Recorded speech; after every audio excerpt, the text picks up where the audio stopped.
11. A new young sister, Kiyi.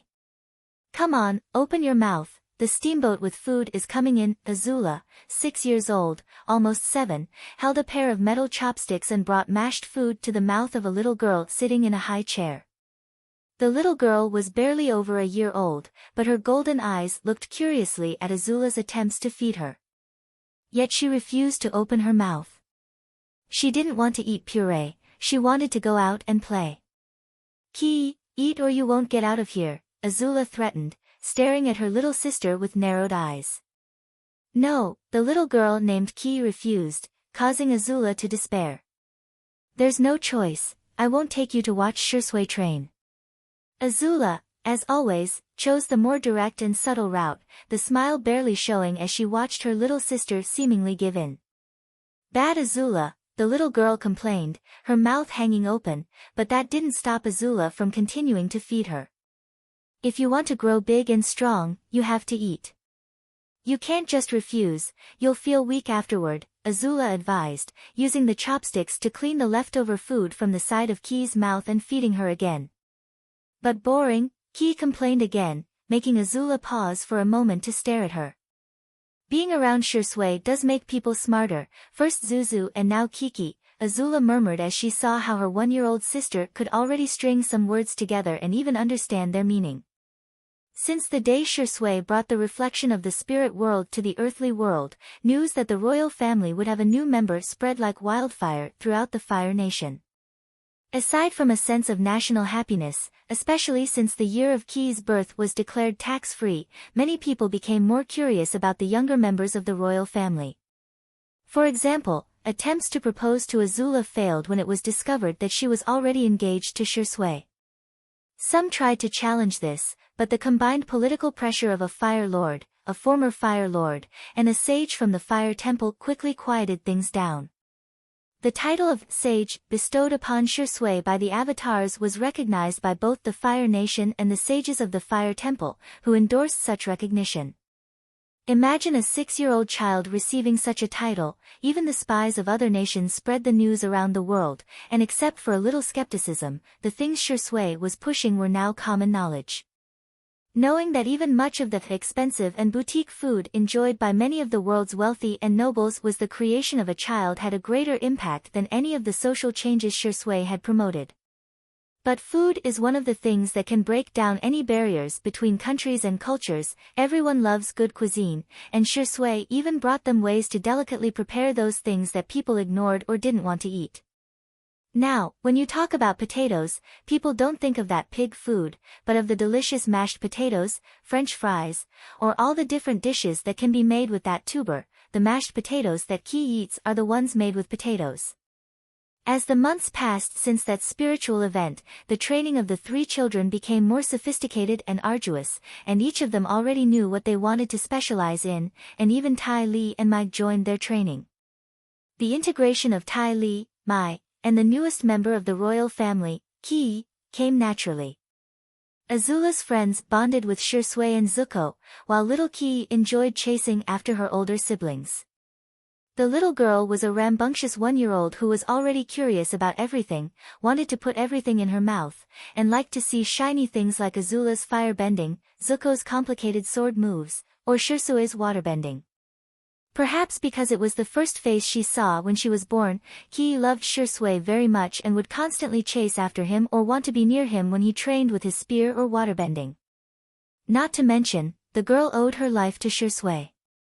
As one of those present at Ursa's birth, Shisui used waterbending to heal the mother and daughter from the complications of childbirth. Kiyi had been born with the umbilical cord tied around her neck, in many cases a death sentence, but for a water master with good chi control, using the healing properties of water easily solved the problem. Come, since you're done, I'll take you to the others, Azula said after giving her sister a drink and wiping her down with a warm cloth. On the way, they passed through several corridors, and when the servants saw them, they lowered their heads and slowed their pace, showing the respect they deserved.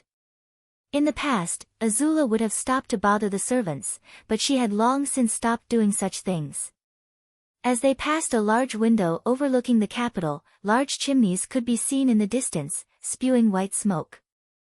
Kiyi gazed at the sight with sparkling eyes, curious as to why there was something so high in the world, but Azula did not stop to admire the scenery. When they reached the training ground, the two girls saw Ty Lee, Mai, and Zuko looking together at an open space several dozen meters away, where a sparring match was taking place. A heavy boulder rose from the ground and was hurled at someone, but jets of water shot up, splitting into three and hitting the huge boulder. The three jets of water sliced through the rock as if it were paper, but they did not stop flying, and even changed shape as they flew, turning into arrows. Water suddenly appeared in the form of an ice shield, protecting itself from the stone arrows. Tentacles of water emerged from the ice, grabbing the projectiles and squeezing them tightly into gravel, then twisting like snakes, rising into the sky and turning into white steam that soon condensed. The temperature was raised by the influence of the steam under high pressure, but as the white jet moved forward, a cone-shaped stone wall stopped it, deflecting the steam in several places. Wow! If Petra had made a normal rectangular wall, Shisui's steam would have exploded it. This conical shape is what Shisui calls aerodynamic, isn't it? Or hydrodynamic if it's in water, Zuko said, absorbing much of the battle he was watching. Both of them change the states of their element as easily as breathing. Approaching them would be a tedious thing, Ty Lee said with an unusual tone of seriousness in her voice. Petra lost, Mai muttered under her breath, although it was now much more audible than before. Yes, she lost, said Azula, who had just arrived and watched the end of the fight. Shisui simply ignored his parried attack and charged forward, jumping over the conical rock wall and directly facing his opponent, a green-eyed girl who smiled at the sight. The girl tried to attack, but the faint water vapor around her condensed into small strands of solid water that enveloped her hands and feet. When Shisui fell, everyone could see that the boy's golden eyes were out of focus, and his expression was particularly strange. He's seeing Petra's aura, that's cheating, Ty Lee complained with a hint of envy in her voice. She had the same ability as Shisui, only the two worked very differently. Hers was a permanent vision that served more to detect emotions and personality, and even, if she tried hard, to use her chi to alter another's aura to cause mental disturbances. Shisui's ability was something he had to activate, which affected his temperament due to the sensory load it carried, but it allowed him to see people's auras, become more accurate, predict their intent to act, and attack the points where a person's aura changed, disrupting their energy cycle, which translated into a loss of stamina. Same skill, different use. Abilities like this were somewhat rare in the world, but not uncommon. People were known to be able to hear the voice of all things and connect with an animal, and some even had an incredibly keen sense of smell. I lost, the girl said with resignation. She was Petra, another daughter of misfortune like Shisui. She and Shisui had met at school and had gotten along immediately, especially since they had become rivals in a way. Sure, Azula had been reserved towards the girl, but eventually, she was able to put up with her. After all, she had already won Shisui, so to speak. You've improved your earthbending after leaving your vicinity, that's remarkable, Shisui said, releasing Petra and waving his hands in a circle. All the water used in the battle, no matter what state it was in, floated towards him, and then it began to swirl, mixing in motes of chi eventually, it all coalesced into a small drop of crystal clear water, but at the sight of it, his companions felt a touch of absurdity. When Shisui got tired of the relative scarcity of abundant water to fight with, he came up with the disturbing idea of concentrating as much water as possible into a single drop. Even though he doubted it was possible, his cognition of chi made it relatively possible. It wasn't as overkill as he thought, and he could only control 2 of those drops at a time, but it allowed him to carry enough water for a fight. This thing was very heavy, and he had to constantly use his water control to control it, training himself in the process. This attitude of constantly training and integrating it into his daily life was tried by the others out of curiosity, but they rejected it, except for Zuko. After he had learned to forge his sword with Piandao, Piandao had left him free to do whatever he wanted with the knowledge he had imparted to him. He taught him not only how to use a weapon, the sword, but also the philosophy of that weapon. Zuko then integrated that philosophy into his daily life, and though he looked like a child, the sparkle in his eyes was something anyone could notice. It was like a shiny new sword that had yet to see blood, but there was no doubting its lethality. "You're still so over the top," Petra muttered before kicking the ground and growing a piece of greenish crystal from which she plucked a piece to put in her mouth. The sweetness of the crystal soothed her discomfort at losing, but her movements were so skillful and fluid that they implied one thing: she had lost to Shisui many, many times. "Give some to Kiki," Azula demanded as she approached with her younger sister in her arms, the little girl wanting to be carried by bro Shisui, who didn't refuse. "Shisui." The little girl hugged the child, who shook the little girl's black hair before offering her the piece of sweet crystal Petra had given her. "I still find it strange that something that looks like glass is so sweet and tasty," said Tai Li, who was also chewing on a piece of sweet crystal that the little girl couldn't stop eating. "The surprise is that this King Bumi guy agreed to sell something to our nation," said Mai, who ate only a small piece of this crystal before giving the rest to Tai Li, who looked at her with puppy eyes. "The Bifong seem to have had something to do with it. Father says that the family still had business with our nation even when the war was at its bloodiest," Zuko added what he knew, plunging the atmosphere into a somewhat heavy silence. "It's not going to end just like that, is it?" said Petra, who, contrary to what one might think, held no grudge against the Fire Nation. Perhaps as part of their attempt to take advantage of these children of misfortune, since Shisui's birth, some support has been given to the few confirmed children, usually a product of the Fire Nation and the Earth Kingdom. Previously, this type of mating was not seen very often, mostly because it occurred in colonies or refugees from the Earth Kingdom who were trying to find a better life, and instead of going to cities like Ba Sing Se, they chose the Fire Nation. Petra was the daughter of an Earth Kingdom blacksmith and a Fire Nation woman, so what made this man go to a place that could be considered dangerous for people like him? His motives were simple: Petra's mother saved him, and from that moment on, he fell in love with her and vowed to never let anything bad happen to her. Even with the silent rejection of his presence in a hostile land, the man worked his way into the woman's heart. Petra was born into a loving home, and the Fire Nation's rejection of her and her father eased, and the man was even hired by the new factories to build metal steamships. Shisui's example of how a son of misfortune could inevitably progress was used as political propaganda. In part, Azulan's intention to use him as a tool was fulfilled by this situation, but at least it could be said that it was for something good. The school Shisui attended had a teacher from the Earth Kingdom and a nurse from the Water Tribe. In some places, there was talk of less cruelty in the prisons and even the possibility of joining the Fire Nation as long as they were loyal to the nation. Of course, many refused, almost all of them, but there was no longer any need for the prisons where the prisoners were abused. Now they were just regular prisoners until the war was over. Except for a few important or dangerous people who had to remain in solitary confinement, the rest had liberties. The concept of barbarism associated with the Fire Nation had not changed, but now more nuance was added. Sure, it wasn't easy to change nearly 100 years of war, repression, oppression, and resentment. The war wasn't over either, but at least everyone else in the world remembered one thing: firebenders are still human.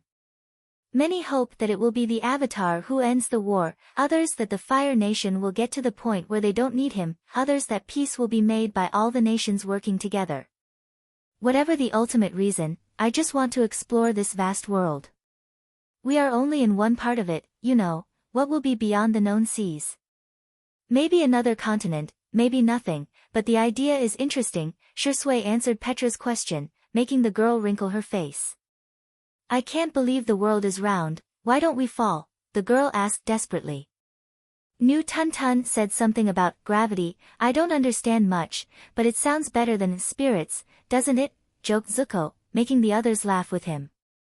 "I thought Shisui was going to give us a lecture on that. He has that habit," Tai Li said, looking at the boy who was lifting little Kiyi into the air. "No, now I'm paying attention to this little cutie." "Who's the cutest, you are?" Shisui skillfully let Kiyi go, causing the girl to giggle constantly. "She looks more like your sister than ours," Azula complained, though she was smiling. "Obviously, can't you see we're twins?" Shisui pressed his cheek against Kiyi's, who pulled on his long hair, but she tangled her fingers, causing Shisui to yelp in pain and the others to tease him. "You look like you need a haircut," a woman's voice could be heard behind Shisui, and when he turned around, it was Ursa who had approached them, then untangled her little daughter's hand and took her in her arms. "Would you like me to cut your hair?" asked Ursa, causing Shisui to look at her in surprise. No one had ever asked him this question before, but when he saw Ursa's smile, he nodded. "Yes, please." Shisui felt a pair of hands on his shoulders, and when he looked back, it was Azula and Zuko smiling at him. "I heard you complaining about how long your hair is," Zuko said, pointing at Shisui's long hair. "And how tedious it is to wash it, so we told Mom to help you with that," Azula finished, making Shisui feel warm in his heart. "Finally, the reign of terror of Shisui of the beautiful mane will end," exclaimed Tai Li dramatically, sitting down on an uncomfortable Mai's shoulder. "A lot of girls at school will be crying because they won't be able to try to steal a lock of your hair," sneered Petra, her comment causing Azula to grit her teeth. "Those turtle ducks." Azula was about to say an ugly curse word, but her mother glared at her and could only choose the cutest, most harmless animal that came to mind. "Is Shisui popular at school?" asked Ursa knowingly, but Shisui's blushing face cheered her up quite a bit. "You have no idea, Mom. They're like bees to honey, they're always approaching him just to be near him, they're stickier than Kiyi," Zuko replied, teasing Shisui, but when he noticed the smile on his friend's face, he felt a chill. "Like you and Mai, Zuko?" Shisui's question made Zuko turn incredibly red, and Mai looked a little embarrassed as well. Causally, both children looked at each other for a few seconds before averting their eyes to the laughter of the other children, but for Ursa, this was all interesting, so she gave Mai a critical look. "She will be a beautiful woman in the future, maybe I should talk to Ozai about this situation in the evening." Ursa blushed a little at the thought of what she did with her husband every night and quickly focused on Shisui's long hair. "What hairstyle do you want?" Ursa asked, attracting the attention of the others. "I want." The next morning, an 8-year-old Shisui with a different haircut attracted a lot of attention from the students and teachers. His hair was now much shorter than before, with the sides of his head much shorter than the top, with the hair cut in a way that gave him a wild but delicate temperament. 12. Relax in the school. 6 years had passed since the day Shisui had cut his hair. He was 14 and in his last year of school, not that he needed it, but he wasn't complaining. If he wanted an important position in the army, he had to have a formal education, even if he was technically a member of the royal family. That didn't change anything because they had to set an example for others. For this reason, he, Zuko, and the others did not enjoy privileges, so to speak, but respect from teachers, staff, and students came naturally, not because of one's background but because of what one accomplished in school. Adding to the growing atmosphere of Fire Nation society, an idle trend was beginning to emerge in the nation. The new newspapers only furthered this situation. Not only did the Fire Nation improve technologically and culturally, but even the conquered territories began to see gradual improvements, causing a phenomenon no one expected. Instead of rebelling, the colonies had grown accustomed to the Fire Nation's presence and even praised the changes it had brought. For the first time, the desire that led Sozin to initiate such a fierce and savage war became clear. In just a few years, even trade relations had partially resumed, and even with the sporadic fighting that reminded everyone that the war was still going on, many people wanted to get their hands on the Fire Nation's new products. A cultural upsurge was brewing, the arts were no longer the province of nobles or special people. Artists of all kinds began to emerge, and it was not uncommon to hear someone humming a famous Fire Nation song in Ba Sing Se. Books as entertainment had begun to take on a certain relevance, people were more literate enough to understand the stories being told, though an interesting phenomenon was emerging. Prototypes of fanfiction began to emerge. Avatar and You became the most famous fanfiction book, perhaps the idea that one could choose any avatar of which there was little record and write about them sparked the minds of these writers. Aside from censoring an attempt to publish a book called Sozin X Roku, the Fire Nation encouraged this cultural development and exchange with other cultures. Though rare, caravans of other peoples could be seen in Fire Nation cities, and even fish from the South Pole had become a luxury item. Sure, There was always the reminder that the war was not over, but there was a kind of proto-peace. The war was not over, but now, it was no longer everything in this world. However, outside problems did not affect the atmosphere of the school that Shisui and company had to attend. Perhaps being 14 years old and amid all the hormonal rush of teenagers affected Shisui's mind, but he had found that the school had become more than just a place of learning. Yes, the academic atmosphere was very strong, and no one neglected their studies, but there was an extra layer to the place, and the fact that many of those attending were the young sons of military men, merchants, and nobles reinforced that idea. Although this situation did not completely affect Shisui's social environment, he was inevitably peppered with what went on at the school, such as gossip, rumors, and even challenges, which led to many somewhat interesting situations. Did you hear? Lily wants to invite Shisui to watch the fireworks, one teenage girl muttered to another, both sitting at a table in the school's dining hall, surrounded by other classmates in the classroom. He's going to reject her, said a boy dipping his French fries in ketchup, who never thought tomatoes could become such a tasty thing. Shoo, Lily is beautiful, if she invited me, I wouldn't turn her down, said another boy, enjoying his slice of pizza, one of those dishes created by Shisui and spread all over the world. But everyone knows he and Azula are getting married, the other teenager replied, causing the one who started the conversation to chuckle. Until they're married, Shisui doesn't belong to anyone, you know? The girl said, raising her eyebrows suggestively. I think, look, it's Lily, looks like she's approaching Shisui, the other teenager pointed off into the distance, and everyone in the dining room took in the spectacle that was about to unfold. Lily could be described as a stereotypical Fire Nation beauty, with golden eyes, black hair, a body with a trace of training, and the Fire Nation insignia on her left breast, indicating that she was a firebender. Every firebender was required to wear such a mark on her body, both as a sign of her abilities and as a sign from the Fire Lord of future accomplishments. The girl approached Shisui's table with a small smile, though her eyes scanned the others with unusual attention. Kiyi, the newest member of the royal family, was old enough to attend this school and enjoyed a small muffin with satisfaction in her eyes. Mai and Tai Li were recognizable, both sitting together eating their lunch while Zuko talked to the former. The prince was an enigma to many people, always with a sword at his waist that he would not let anyone touch. Petra seemed to be playing with a stone in her hand, giving it different shapes for Kiyi's amusement, while Shisui sipped the contents of a glass bottle that emitted cold steam, cola, this strange drink was called. But Lily's attention was more focused on Azula, the Fire Nation princess and supposed maid of Shisui. Perhaps the biggest annoyance to her at the moment, she was confident in her beauty. Excuse me, Shisui, the girl called to the young Shisui, who gave her only a cursory glance before concentrating on the straw he was sipping soda from. Lily? What's wrong? Shisui asked with some boredom. Shisui's body had changed from his 14-year-old one, but that was what puberty did.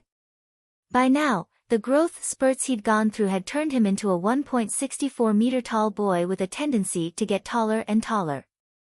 But what was interesting was his musculature, perhaps because he was from the Water Tribe, his physique was leaner than many warriors of the Earth Kingdom or the Fire Nation, his muscles seemed to be compressed, but that did not make him any less strong. In the martial arts competitions held by the school, Shisui was one of the most outstanding, although the physically strongest was Petra, the boy was like a snake, and with fluid and smooth movements, he defeated many. By the way, every week he had this kind of physical fight with Azula, who had become a little monster in strength, sometimes even defeating Shisui. And it was Azula who watched the incoming Lily like a hawk. Azula knew how attractive Shisui was, she had grown up with him, but technically there was nothing she could do about it, because although they were to be married in the future, they were not lovers like Tai Li, who sometimes teased her about it, which made her boil with rage, but she understood the situation well. Shisui was a genius at many things, but he seemed to lack insight into clues, especially female clues. It didn't matter if Azula cut her hair, wore makeup, or even hugged him inappropriately, the boy didn't seem to notice at all. Zuzu is more aware than you, Shisui, I never thought that would be a real thing, Azula said to herself as she watched Li invite Shisui to meet later to supposedly watch fireworks. When Li left, the conversation around the table quickly turned to what had just happened, all initiated, of course, by Tai Li, who gave Shisui a teasing smile. Wow, Shisui. You're like that character, Casanova. You charm everyone. The girl joked, making Petra and Zuko laugh, while Mai just drew a smile and Azula visibly gritted her teeth. Shisui is cute, Kiyi said out of childish ignorance, not quite understanding Tai Li's implied joke. No big deal, she wanted to show me the fireworks her family makes, she says they can adopt characters, it's nothing like that. Shisui stopped drinking his soda and looked at the bottle, noticing it was less cold than before. With a flick of his fingers, the fog began to rise from the glass, indicating its low temperature. Something Shisui had practiced was controlling the water with his fingers, it was difficult but much faster and more subtle when needed. Isn't this a cheap excuse for a date? Asked Petra, hitting the nail on the head. The stone in her hand quickly transformed into two figures kissing, and Azula felt jealous that it was her as she saw the female figure. Shisui and Li will kiss under the stars. Zuko didn't miss the chance to tease Shisui, and his little song was followed by Tai Li. See ya. Azula abruptly got up from the table and left, leaving everyone silent for a few moments before continuing to taunt Shisui. Careful Shisui, your wife got jealous, what a dilemma, teased Tai Li as she watched Azula leave. The trust between the group was enough to make this kind of joke. Jealous why? Asked Shisui, not paying much attention to Tai Li's comment, causing Zuko to pat his face. Dude, Azula's drooling over you, can't you tell? Asked Zuko in disbelief, even he could see that his sister loved Shisui, but the latter seemed ignorant. Sage Shisui doesn't know everything, interesting, Mai added with a raised eyebrow. Aren't we too young for that? Asked Shisui and made Mai black with her head. No, they used to get married at 14, a few years ago at 16, and now they've raised the standard to 18, but falling in love can happen since we're young.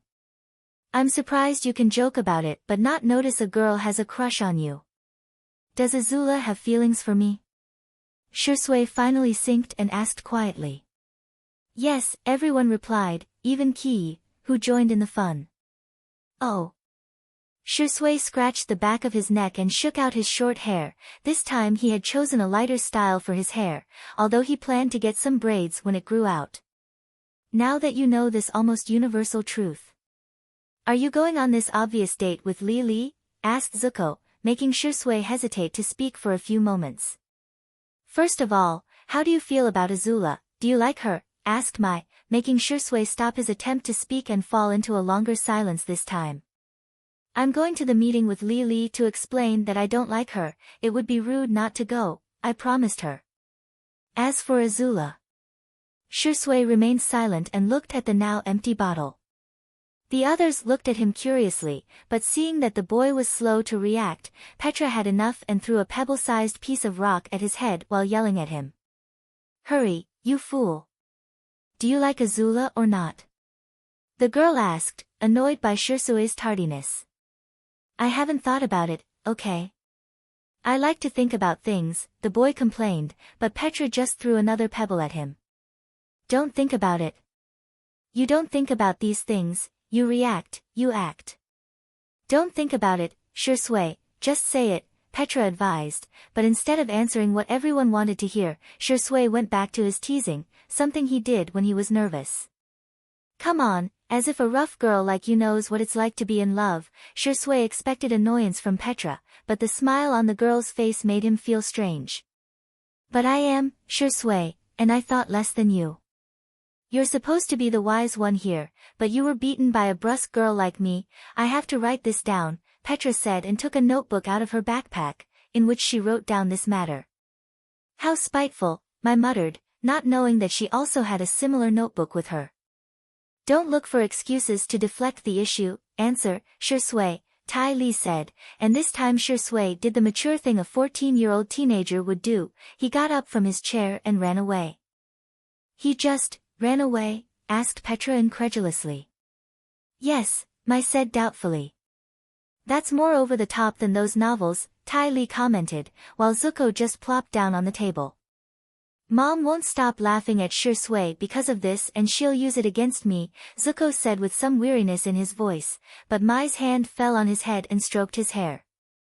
Relax, Mai whispered in his ear, and the Lord visibly relaxed.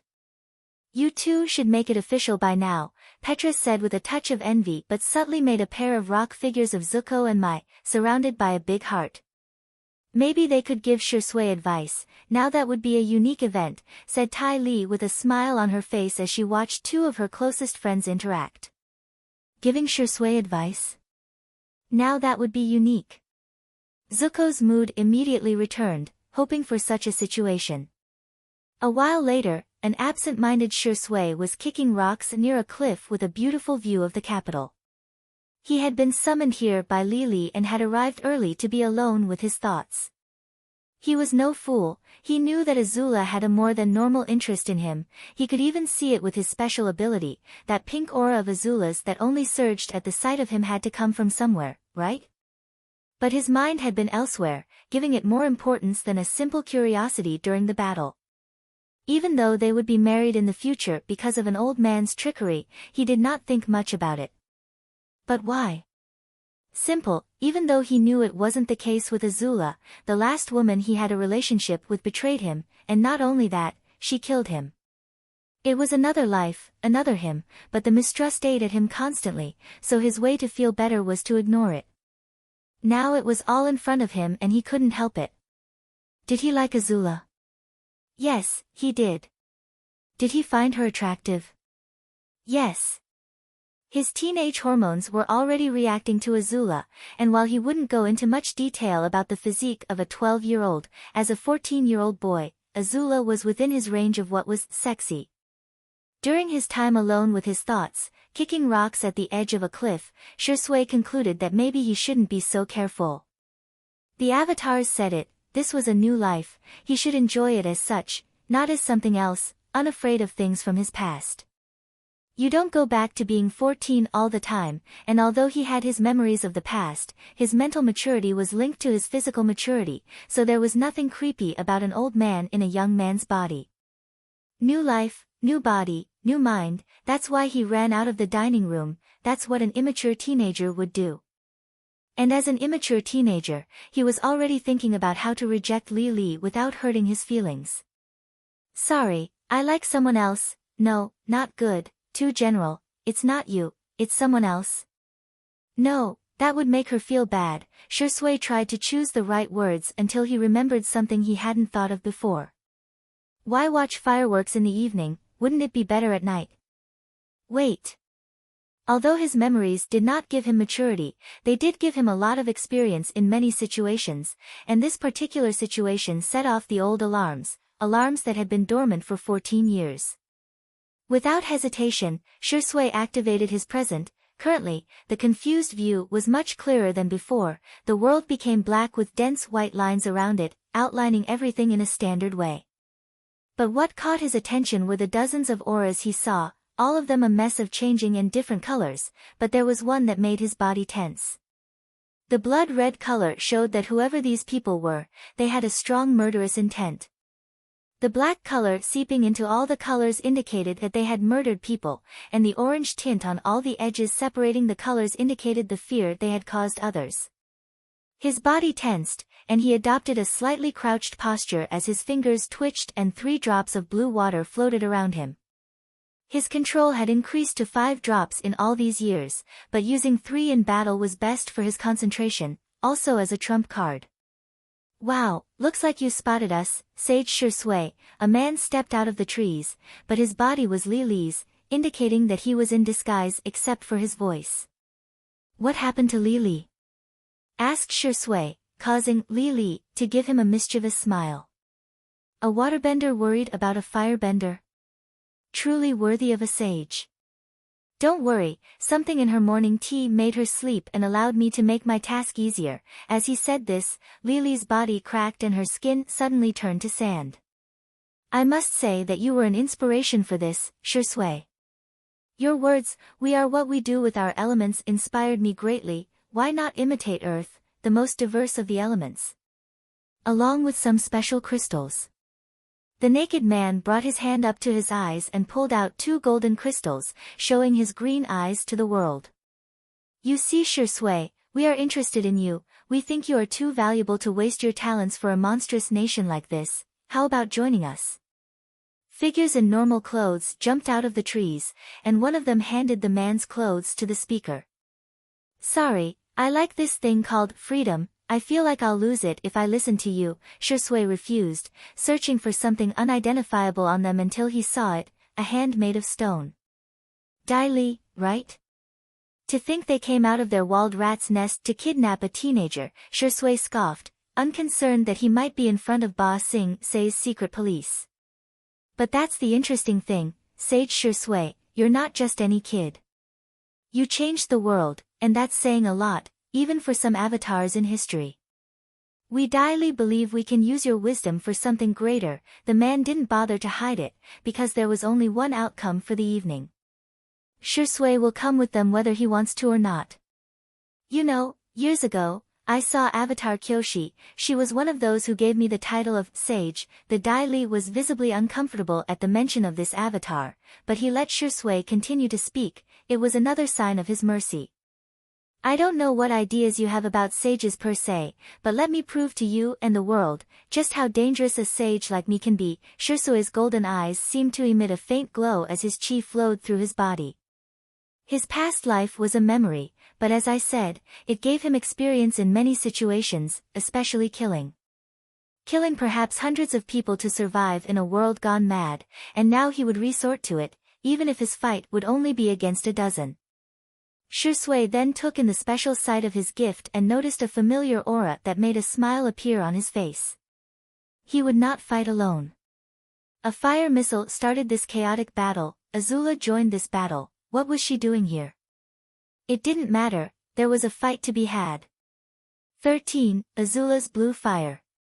Since Azula had gotten up from the table a while ago, she had been uncomfortable. Not angry, as one might expect, but particularly depressed. Why hadn't Shisui ever noticed her? That was what she thought as she was distracted in her thoughts. Shisui is a fool, she said quietly in annoyance. But there was no fuel to fuel her anger beyond that little sentence. Shisui was reluctant to talk about his now confirmed past life, but perhaps the answer to his attitude lay therein. She never thought that Shisui would be so slow to notice his feelings for her, so something else had to be at play. Some love from the past. The loneliness of a long and boring old age. Or something darker. It all remained questions and suppositions that led nowhere, just free-falling with nothing to fall back on. Azula was about to head back to the dining room when she saw someone who made her stop. Li, why did she have that bad look on her face? Curious, she approached the girl, who noticed her and greeted her. Good morning, Princess Azula. Can you help me with something? I would like to make up the classes I didn't take today, but I don't know how to tell the teacher. Li was worried, which made her ask the princess.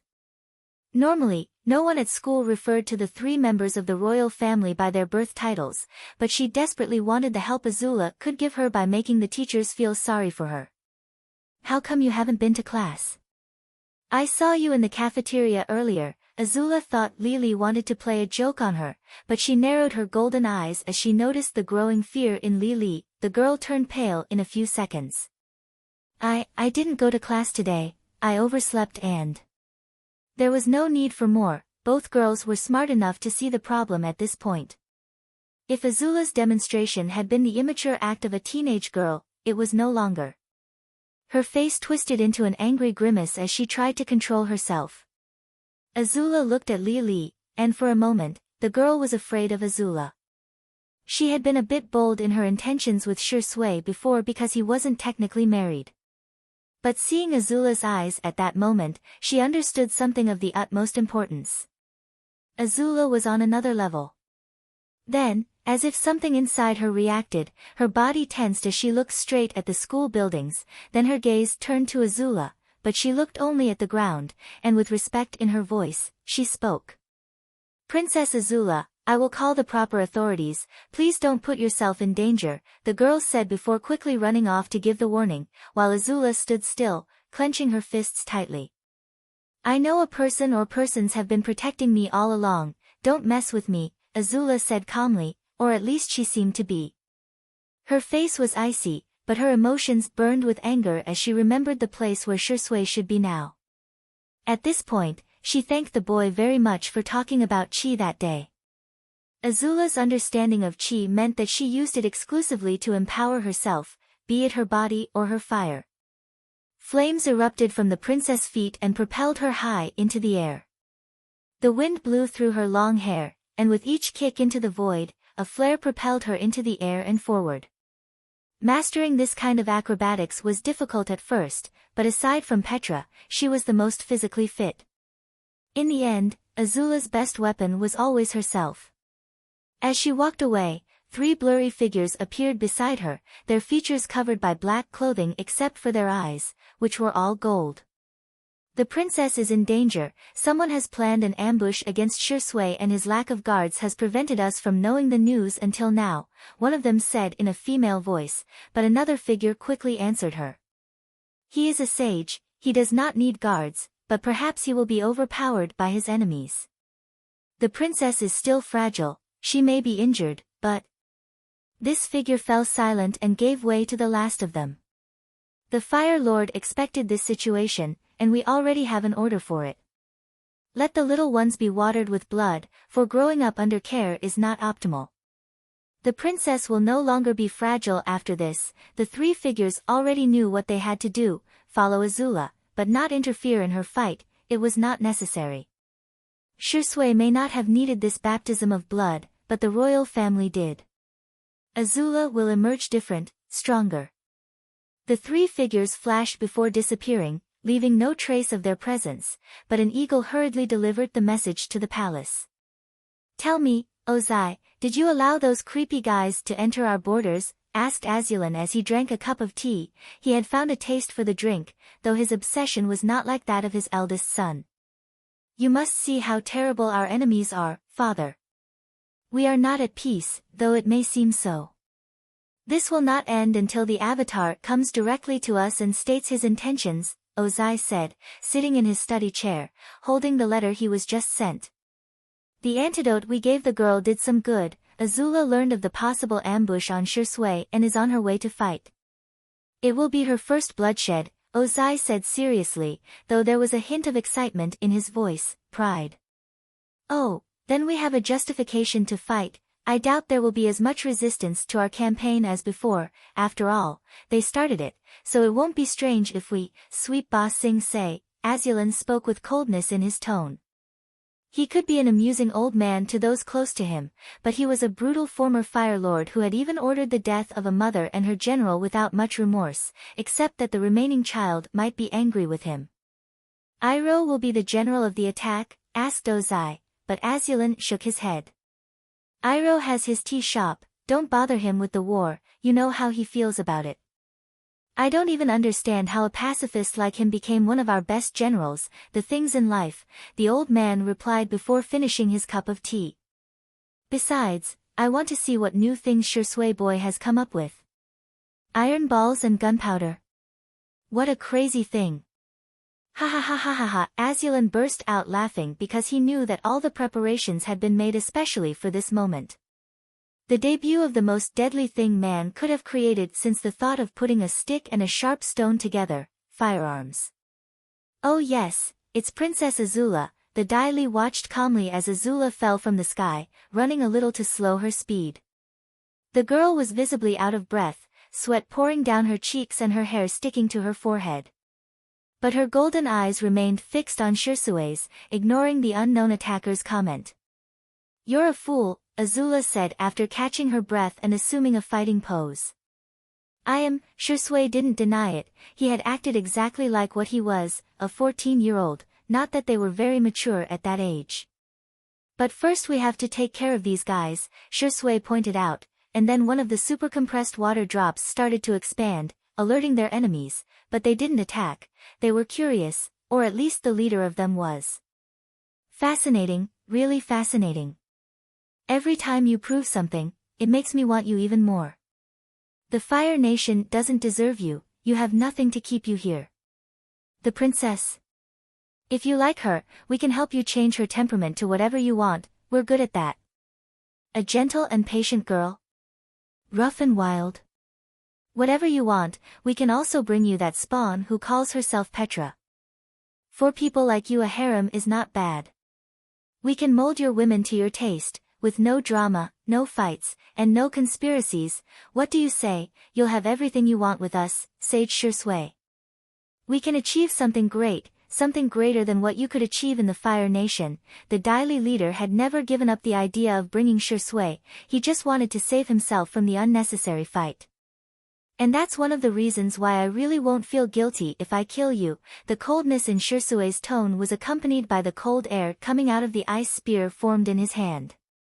All of the decompressed water was compressed into this spear, which took on a bluish hue, with oriental dragon motifs carved into the body of the spear and a length of 2 meters. Shisui emitted mist from his mouth, sparks of chi attached to the weapon dancing around it like little fireflies, but if you looked closely, they danced in a swirling pattern, only he understood why. Disgusting, said Azula, who began to feed her inner fire with all her negative emotions, making it burn hotter, but most of all with control.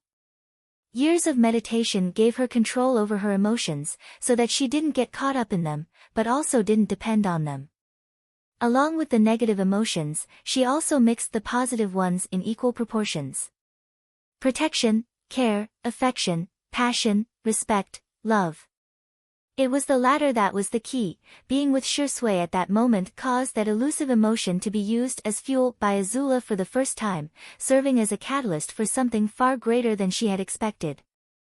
Then let's see, with a gesture, several of his men made earth-bending gestures, together they created a wave on the ground that grew larger and larger, threatening to bury them. We only need your mind after all, Shisui, the leader said before he made another gesture and had more of his men pick up large boulders and hurl them violently towards them. There was nothing behind them but a cliff, it was fight or flight, but for neither of them, it was a problem. Shisui controlled some water to create an icy surface over which he slid deftly, moving out of the ground wave's range of attack and using his spear to shatter several boulders that came his way. On Azula's side, her normal flames blossomed with an unprecedented color and intensity, blue. She had been able to create this type of flame before, but her control and energy were always inefficient as if something was missing. She had tried to add certain emotions that would allow her to have this particular flame, but they felt strange and even made her a bit more mentally unstable, even if they were positive emotions, so ironically something was missing to ignite this spark in the right way. But at the risk of sounding corny, the current flames were more controlled, more stable, and most importantly, they did not shake her mind. On the contrary, it was as if everything had finally fallen into place. The release of the blues was like a mental catharsis for Azula, and she even felt that the energy flow in her body was much more refined and stable than before, so she felt no fear of the incoming attacks. The girl mimicked Shisui's movements, but it was the fire that made her glide deftly along the ground, dodging a ground wave, skimming over it to overcome it, and facing the rocks in the air.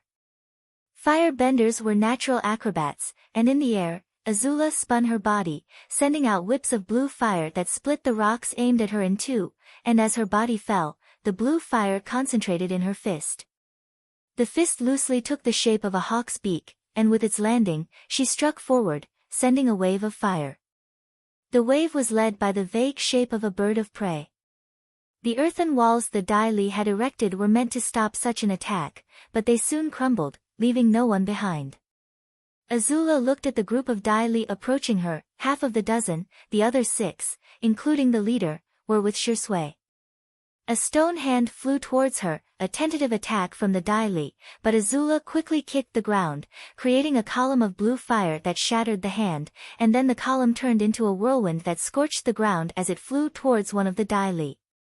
Another of the Dai Li attacked Azula's melee, fists covered in stone, but Azula defended herself by lifting her leg, her display of elasticity turning into a twist of her body, delivering a fire-drenched kick to her foe, knocking him away from her. Head first, Azula began to spin on the ground, spraying circles of fire to keep the others from approaching while also destroying the projectiles fired at her. Her hands exploded, helping her to her feet, and with a running pose, she launched herself at the enemy who had escaped her tornado of fire. Thinking it would be a close fight, the Dai Li attacked first to keep the initiative but did not expect Azula to suddenly open her mouth and spit out a small fireball. It was not enough to hurt him, but it distracted him enough for Azula to get dangerously close. The Dai Li had not expected such martial prowess from an underage girl, and their playful attitude had gotten them into trouble. Azula's hand clung to the tall earthbender's body. She had to jump to reach him. After all, she was quite small for her 12 years. But that didn't matter now as concentrated fire erupted from her palm, one that went straight through Dai Li's throat. Azula held the dead body of her enemy to protect herself from the barbs, arrows, and rock hands that came her way. Inevitably, her body was covered in blood, but her face remained serene, with excellent control of her emotions as she finished setting Dai Li's shattered body on fire, much to the horror of his companions. Azula tossed the flaming body aside, her stomach churning at the thought of the barbecue smell of the flesh, but she felt nothing for killing someone. Any emotion that could be a problem was extinguished by the blue flames inside her as fuel. A little trick she discovered and decided to use. Even though the danger of such a technique was high, emotions were the fuel of the fire, but they shouldn't be destroyed by it. What she was doing was particularly bad, but she didn't feel like experiencing the hardships of her first kill, not now. She would cry in her mother's arms when the battle was over, feeling those emotions as she should. For now, she had to fight her enemies who would now attack her in earnest. On Shisui's side, after shattering the rocks with his spear, he rushed towards his enemies, creating ice arrows to deflect the enemy projectiles. His approach was met with a sneer from the Dai Li leader, who stomped hard on the ground and created curved rock spikes in Shisui's direction, trying to limit his movement. Shisui didn't care about the obstacles in his way, and to the astonishment of the Dai Li, he leaped over the spikes, even directly over the straight ones, all because some chi motes got in his way to prevent damage. "Get serious or your people will die," Shisui said before looking sideways at how Azula was doing. The girl had yet to score her first kill, but she was doing well in Shisui's eyes. "Do you think we care?" "No. I can train more of them with the same level of skill and obedience. If it is necessary to lose some of them to have you, I don't care. Don't you understand how valuable you are, Shisui? You are an innovation in this stagnant world. Opportunity. Even if it weren't for your lack of other elements, you would be the perfect avatar in my eyes." The man looked at Shisui obsessively, and Shisui finally understood the madness in this man. "I see, an idealistic megalomaniac. I had one like that years ago. Now he's a good father," Shisui joked, but his eyes focused on the aura of all the Dai Li around him. They were made from the same mold, or so Shisui could perceive with his gift. Apart from some differences in the aura, all Dai Li except the leader was the same, something that chilled his blood. It was like seeing identical dolls stacked on the shelf of a hardcore fan. A strange feeling grew in Shisui, something instinctive. The fear of what tried to be like you, but failed. Shisui first experienced the uncanny valley with humans, and he didn't like the feeling at all. He might not have grown up in a certain freedom-loving country in his first life, but the individuality of each human was something he agreed with. The Dai Li were something twisted, something downright inhuman, and the determination in Shisui grew when he knew that. To kill them was to free their beings from whatever they had done to these people in Ba Sing Se. Shisui shot out of the spikes at one of the Dai Li, the one that looked relatively weaker under his special vision. As expected from an earthbender, he created a solid rock wall, but Shisui knew where he was hiding and his spear was no ornament. With a strong forward lunge, his spear spun as the motes of chi floating around it contributed. Shisui shattered the rock wall, and at the astonished look of the Dai Li, Shisui speared him in the stomach, charging forward as blood and flesh were twisted by his spinning spear. Stopping his run, Shisui drew his weapon and waved it with one hand, shattering projectiles that flew towards him. His free hand waved gently, creating a dome of water around the head of the suffering Dai Li, and spikes of ice surged inward, staining everything red. There was silence. Shisui looked calmly at the corpse on the ground, getting used again to the loss of color that accompanied the death of a person at his hands. Shisui turned and watched as the remaining Dai Li tried to surround him, but then Azula killed another one of them, making the situation subtle. The tension rose as both sides seemed to reevaluate. Something interrupted the fight, however, as a stone spike rose behind a Dai Li and struck him in the back, his cry of pain drowned out by a silver flash. The Dai Li's head flew up in pain before landing in front of their leader. "We need to balance things out a bit, don't we? What are you bastards doing in my kingdom?" Zuko's voice was different from before. If the boy was always happy or giggly most of the time, now everything had changed. Adolescence did its masterful work in his voice. His relatively high-pitched voice became deeper, and his golden eyes looked at each of his enemies, and for a moment they felt as if they were standing in front of a sharp sword. Zuko held the blood-covered weapon in his hand, but a flame erupted from his body, burning the crimson remnants to nothing. The firstborn of the current Fire Lord had just arrived. No, Zuko the swordsman had just arrived. Along with him appeared Petra, who was a bit pale from assisting in a murder, Ty Lee, who no longer had that smile on her face, and Mai, who was twirling a dagger in her hand. "Kids, seriously, some kids want to fight us?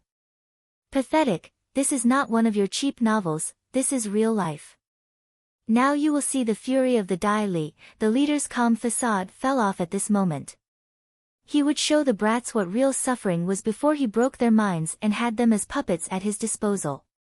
He already had an idea of how he would punish these brats. He would make them say, "Welcome to Ba Sing Se," for the rest of their lives. 14. Sword Heart. Zuko didn't bother to play along with the man, so he silently shot at a pair of Dai Li, who greeted him with rock spikes and flying boulders, but that wasn't enough to stop him, not now. Keeping up with his breathing, Zuko dodged the incoming attacks. The ones he couldn't were again controlled by Petra, who sent them back to their place of origin. In a way, it was strange to have an earthbender on the team, but the others had Petra to thank for keeping them from being surprised with attacks they couldn't see or dodge. "A rat bastard like you doesn't deserve the gift you were born with," said one Dai Li, who had gotten close enough to Petra to render her earth control ineffective. "At least I'm not a pitiful man like you," Petra returned the insult, accepting the silent invitation to hand-to-hand combat. Soon the two of them entered into hand-to-hand combat in which the Dai Li's technical superiority was demonstrated, thus ending the support the other young men had received, but Petra's tenacity and the strength brought by her earth element allowed her to withstand the worst and absorb the knowledge the Dai Li displayed. Without knowing it, the Dai Li had ironically become Petra's whetstone, who gradually began to resist his attacks, to defend herself better, to counterattack at key moments, and even when she was covered in blood and bruises, her olive eyes shone with concentration. "Annoying rock skin," muttered Tai Li, who had tried to block a Dai Li's chi only to feel discomfort in her finger. "Do you think we would attack you without investigating you a bit? Although you are not a concern, you have been under our attention for a long time," Dai Li said arrogantly as he covered his fists with sharp stones, increasing the risk of his attacks. "Then you should fire your spy because he seems to have stayed on the surface," Tai Li replied with a small teasing smile on her lips. Small white specks began to emerge from the girl's outstretched hands, her chi swirling around her hands. The girl glanced at Dai Li's aura, deduced his impending attack, and prepared to respond. She dodged the spikes that appeared beneath her feet with a leap that carried her forward, her speed even higher than before, her body hunched to reduce the air resistance, her hands at the ready. The Dai Li created a small mound of earth that he pushed towards her to trip her, but she used it as a foothold to jump over it and land in front of the Dai Li, who was crouching, covering his body with his rock-covered arms. But instead of using her fingers, Tai Li struck with her fist and a grin appeared on the girl's face as she heard the familiar crunch of the stone breaking. Taking the Dai Li by surprise, Tai Li flexed her legs to propel her body upward in a leap, using her left fist to strike with a ferocious hook.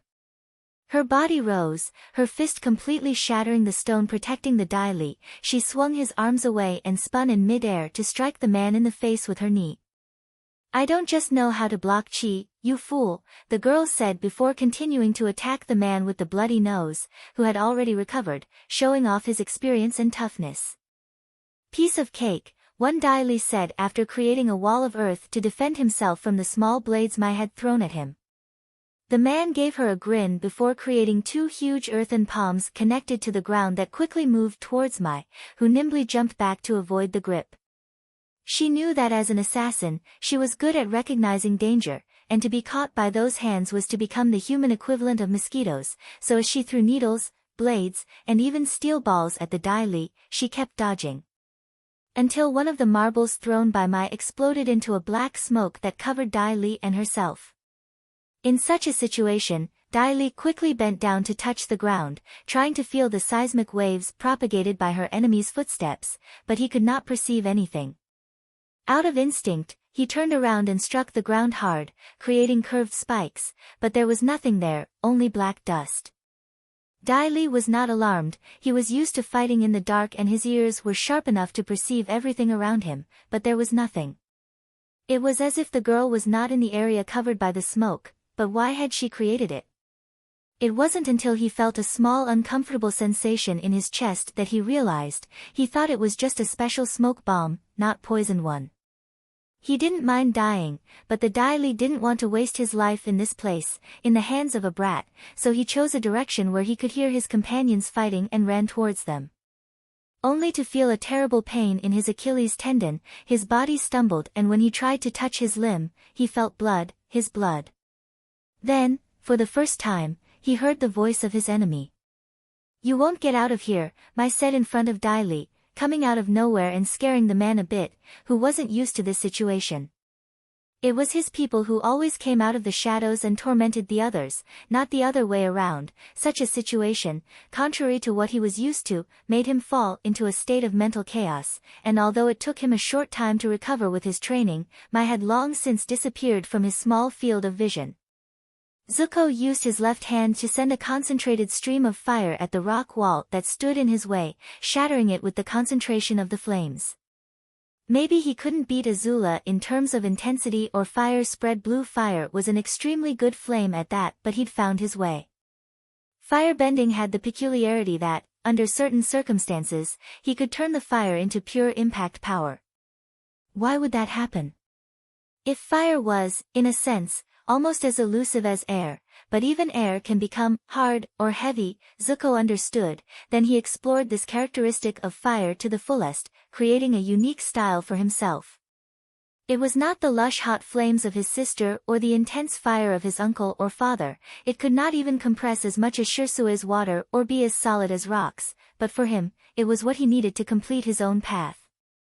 The sword in his right hand was covered in flames that gradually took on a fixed shape, no longer waving randomly driven by the wind or his sudden movements but clinging to his weapon like a warm cloak.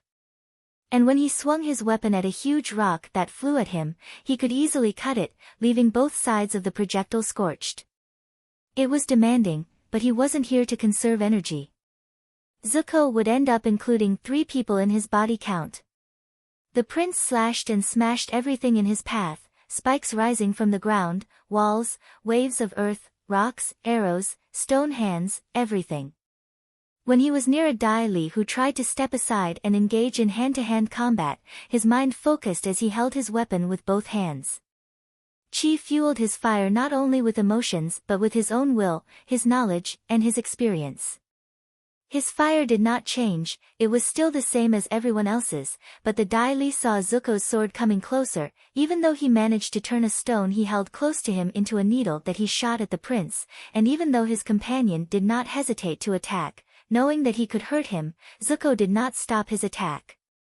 A gigantic rock thorn pierced the Dai Li from behind, threatening to impale Zuko as well, the stone needle piercing the prince's left shoulder, but his sword had already been released. It had already taken shape. A red arc of fire slashed upward from below, rising several feet into the air, slicing everything in two, Dai Li's body and the stone thorn that was inches away from plunging into Zuko's abdomen. Zuko felt his injured shoulder, he thought about leaving the stone in there, but it could be used against him, so he pulled it out and cauterized his wound.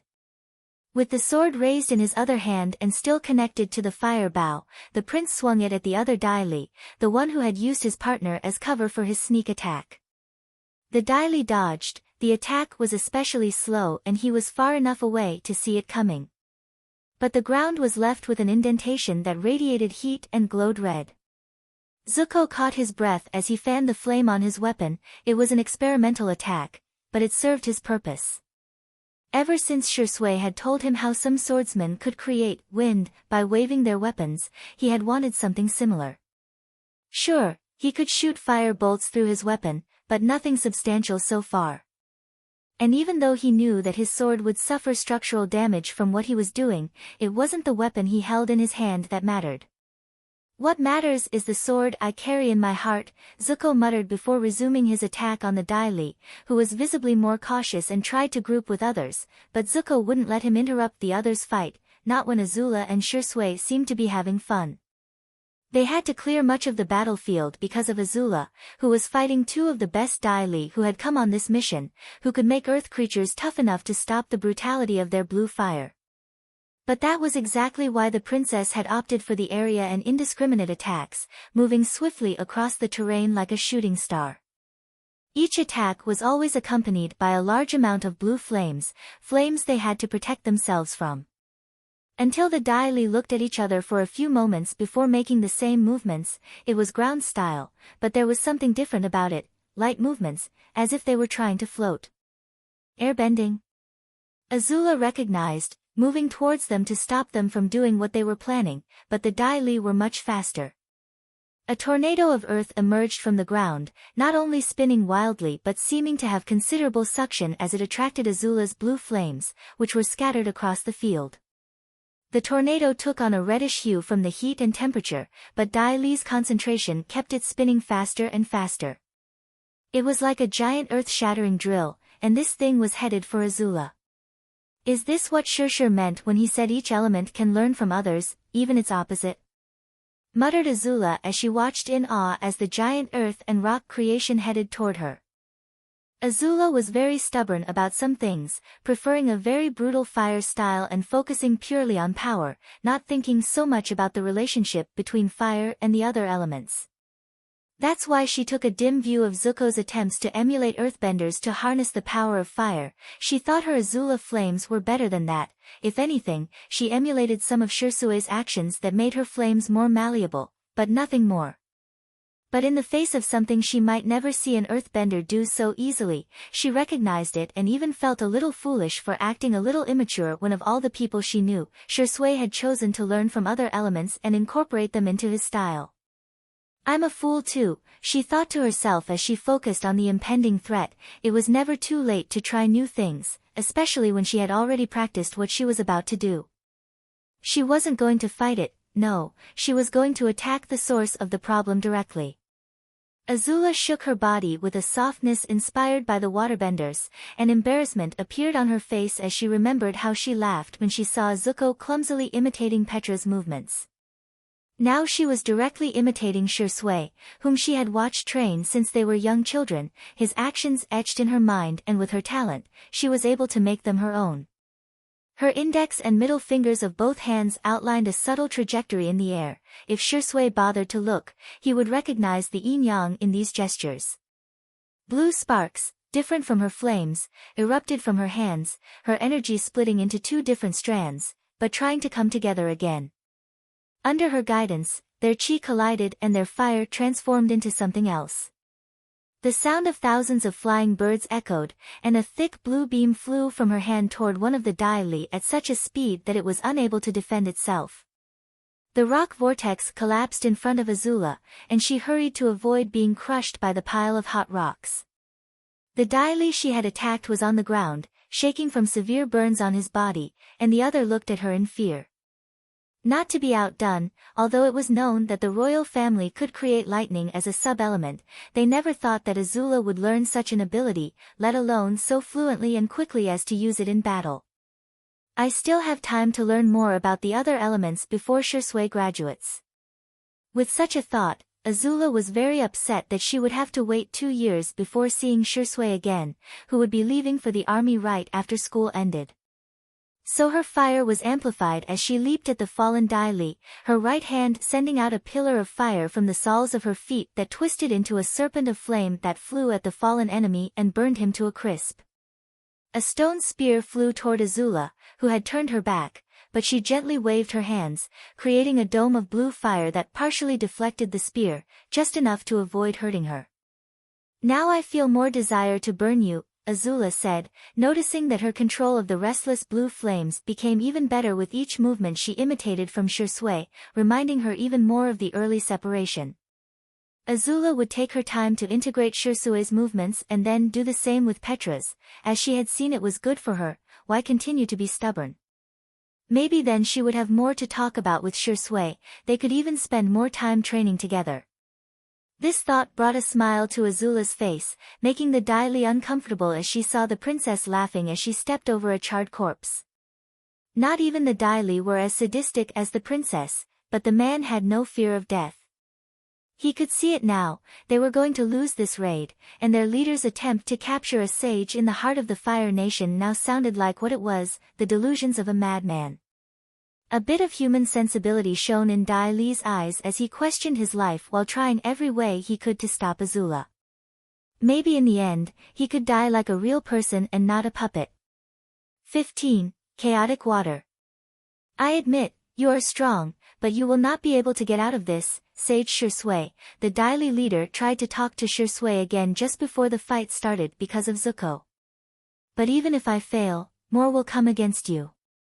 Even if they lose, others will come until they drown you. If we don't have you, we will make you live in the shadow of fear forever," the man said, trying to use fear on Shisui, but the teenager laughed. "No, I will come at you directly," Shisui said, taking the initiative to attack as he saw Zuko do the same, using his blood-stained spear as a defense against the various attacks of the Dai Li. This time he did not slip, he had to conserve the available water. Even if he was surrounded by the water he could manipulate it and had a super-compressed water drop floating around him, there was no reason to waste it. That was the downside of waterbenders, the lack of an element you could control unless you were in certain places. Although water could be obtained in many ways in places without it, Shisui had constructed his fighting style so that he did not need large amounts of it. A Dai Li emulated him and created a stone spear to attack him directly, while his partner and leader used other methods of attack. Barbed walls on the sides threatened to close in around him, but he was not afraid and even laughed. Shisui felt it, he was integrating the experience of his past life into his new self, those dormant instincts, that bloodlust independent of whatever had messed up the mind of humanity in his old life, those alert instincts. For the first time in this world, he felt the tingle of imminent mortal danger. It wasn't bullets flying at him, it wasn't explosives, it wasn't people doused in gasoline catching fire as he innocently saved them. But there he was, letting go a little of the savagery he had held in check. He was not mad like in his past life, but every human being is a wild madman deep inside. Even though the humans of this world had nothing to do with the humans of his past life, that savagery was inherent in the concept of humanity, and it was now coming out in him. The leader Dai Li seemed to notice something when Shisui simply let the rock spear cut into his arm, the teenager ignoring the blood spurting from his limb and running to one of the walls, using his feet to scale it, using the spikes for support. Motes of chi cushioned the damage he would otherwise take, and since he was high up, he leaped into the air and spun his body. The ice spear in his hand began to rotate and his palms turned red from the friction, but he didn't care, he just focused on the Dai Li who had injured him. Die! The ice spear shot out at such a speed that it would surely have broken the speed of sound if it had enough distance. Shisui used water control to spin the weapon and send it flying at Dai Li, who was unable to defend himself in time due to the water strands holding his legs. The icy projectile went through an earthen wall raised by the rush and lost power, but pierced the Dai Li's abdomen. With several gestures of a Shisui falling from the air. Spikes of ice erupted from the enemy's body as the ice spear was consumed and spread throughout his being. Such a brutal act caused the Dai Li leader to re-evaluate Shisui, noticing in the boy's golden eyes something he also had and was aware of, chaos. There was chaos in those eyes. Ha ha ha ha ha ha. You're just like me, Sage Shisui. The Daily leader shouted as he kicked the ground, creating a platform of earth that slid towards Shisui.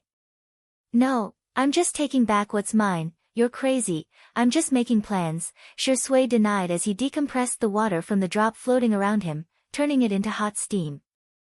Plans? These eyes don't lie. You feel it, don't you?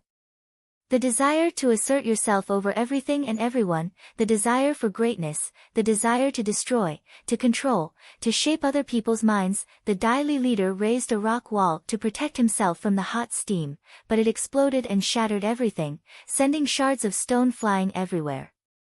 No, I just remembered how to effectively kill you. Shisui did not explain the context of his words, but the remaining water vapor floating around the Daily leader turned into chunks of ice and snow.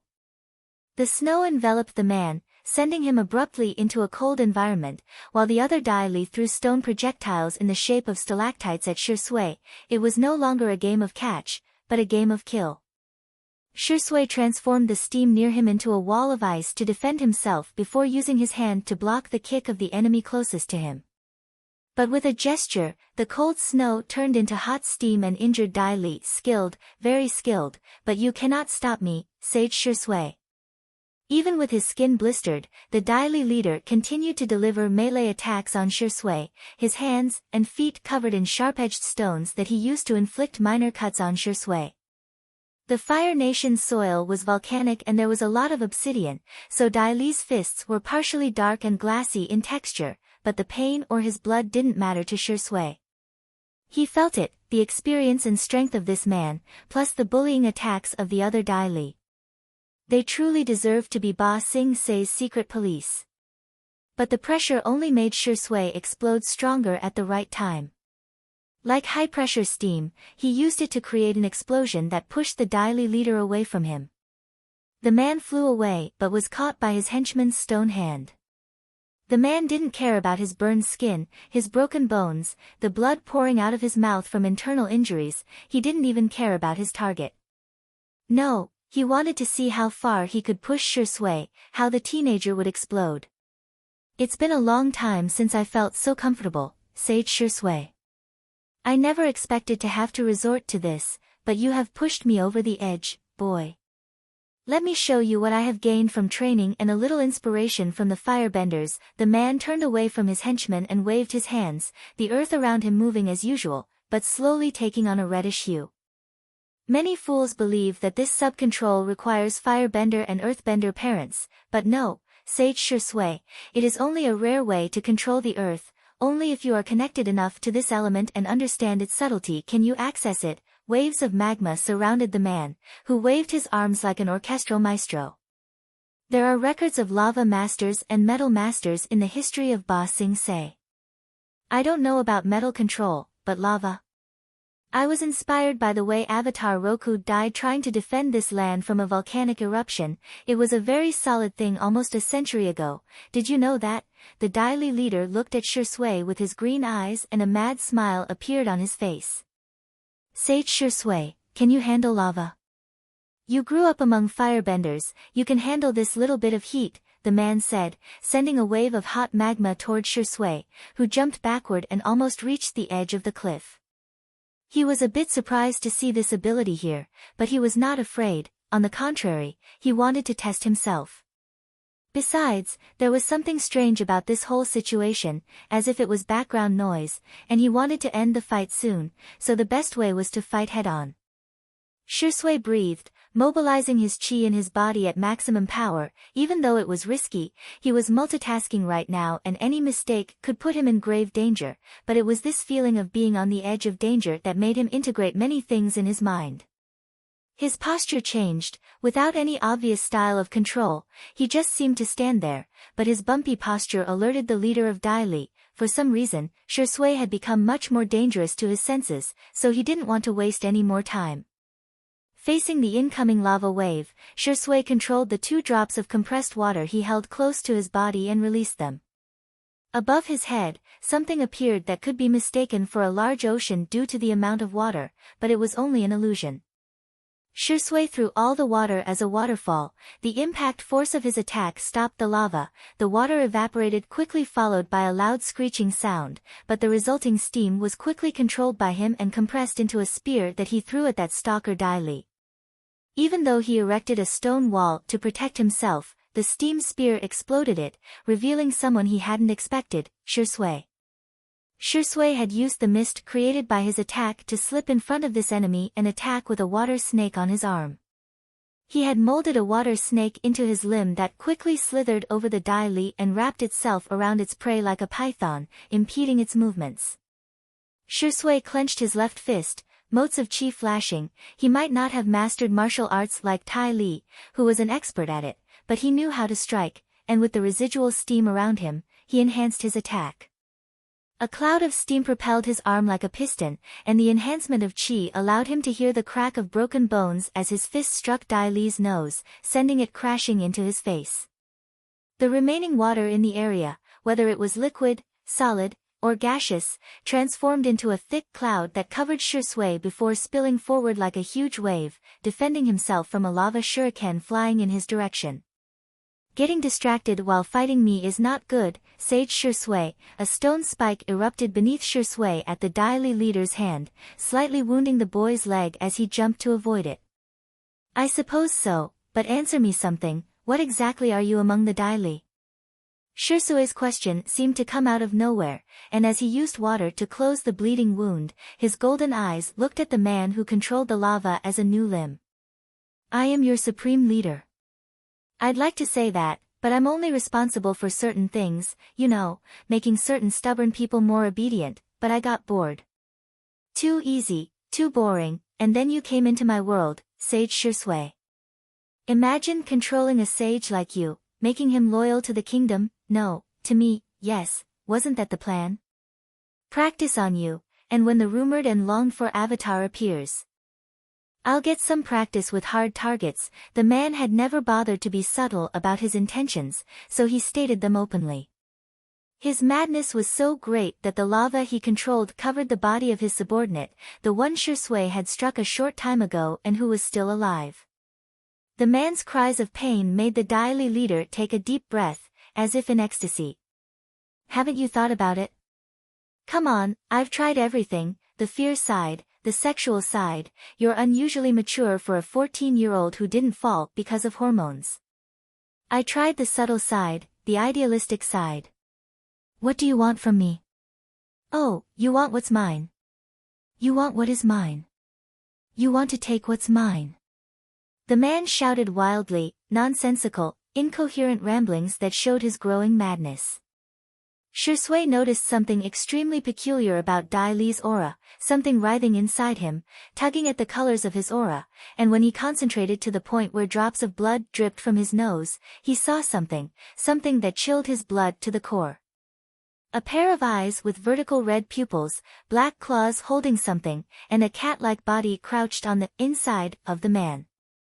As if noticing his gaze, that being looked back at Shisui, an exaggerated expression appeared on its feline face. Worthy of a sage who attracted avatars. Another voice came from the man, his body now visibly showing body mutations, cat whiskers, the same red eyes, and a body full of black lines radiating dark energy. It's not time yet, but you are a threat to the next harmonic convergence, but this flesh vehicle doesn't make much sense anymore. He really thought he could trap you deep in the Fire Nation. What an imbecile. The spirit spoke through the man, his movements becoming more and more rigid, but the lava he was manipulating had become a large cat made of molten stone. In front of Shisui stood this huge construct of hot magma, distorting the air with its very presence, but its golden eyes remained fixed on the possessed man, and an emotion grew within it, rage. Pure rage, pure rage, pure rage. Every emotion or feeling associated with those three words filled Shisui's mind. He hated what he saw, mind control irritated him, but possession? Oh no, possession was his big NO in this life and the past. As if a button had been pressed, all the fighting stopped as everyone fighting or watching the fights looked at Shisui, who had gently raised his hands in the air. The distant trees, bushes, flowers, and even some clouds near the cliff all leaned toward Shisui. The water in them was drawn to his person.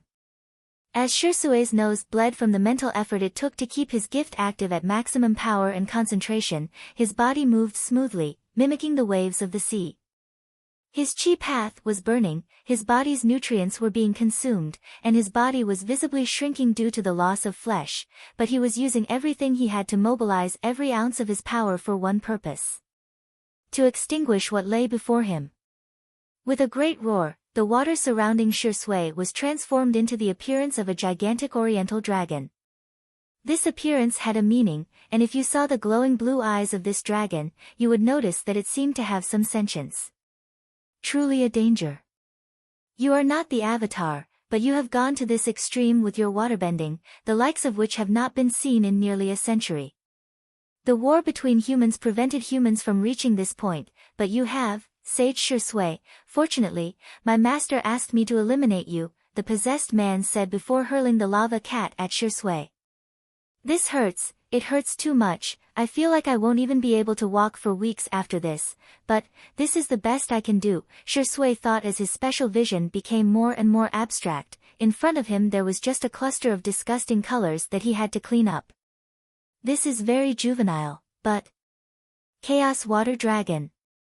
Shisui shouted before pushing the water dragon against the large lava cat, causing the two elemental constructs to collide, softening the entire cliff and even causing cracks to appear. To think that imitating beings with your element was the next step, how interesting, what a strange development. Azula has this weird fuzzy hawk that comes out when she attacks. What would Petra have, or Zuko? If it's Aang, a flying bison, what about Katara, a penguin? Haha. Why am I thinking so much? This is no time for fantasies, you have to erase this and clean this up. There were no notes about this in Mom's diary, Mom. I have to do more research on her if I can. But... what if I just imitate what Korra did? Just wave my arms around like I'm dancing, Shisui finished the thought before he staggered, but a pair of hands caught him and kept him from falling. I have nutritional potions, so whatever overload I have, I just have to take them, then, let's wave our arms. Shisui, dizzy and seeing nothing but many indistinguishable colors in his eyes, gently waved his arms in a pattern he had never tried before. The competition between the water dragon and the lava cat continued, but Shisui's creation slowly glowed with golden light, alarming the spirit possessing the man. His form was above the cat, controlling its actions, so he was engulfed in the light emanating from the dragon as it enveloped his lava construct like a great snake. What are you doing? Stop! The spirit tried to use earthbending through the body it possessed, but the spikes or projectiles were knocked down by Petra or Zuko while Azula kept Shisui standing with her hands. They had finished their battles, taking advantage of the distraction of their enemies, and quickly went to help, but they ran into a situation they had never expected.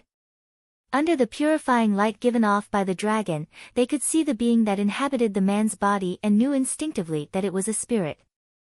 Add to the mutations, and it was a classic case of possession, as recorded and taught in school. Shisui, he. Zuko said as he clenched the almost corrupted sword in his hand. He hadn't expected that there were spirits involved, those beings were really dangerous for humans. Shisui seems to be helping him, Ty Lee said, noticing that the man seemed to return to his normal form, with no obvious body mutations. A large amount of black energy visible to the naked eye erupted from the man's body, the lava construct quickly melting and cooling. Soon, an ethereal-looking cat separated from the man and looked around in awe. It was more than obvious that the evil in it was gone. It was a small orange cat with green eyes that looked at the group of children with a very human expression of fear, but the others ignored it and watched as the water dragon exploded and covered them all. Shisui, are you okay? Asked Azula to a pale Shisui lying in her arms. The young woman's almost worried face made Shisui, who could now see the real world, smile. With the only strength he had left, he brought his face close to Azula's as if to tell her something. Suddenly, Azula's pupils dilated visibly as she felt the warm touch on her lips. By the time she reacted, Shisui was unconscious on the floor after giving her a soft kiss. Azula and Shisui kissed, they'll get married, they'll live happily ever after, sang Tai Li, who came out of nowhere and looked at her friend with a small smile on her face.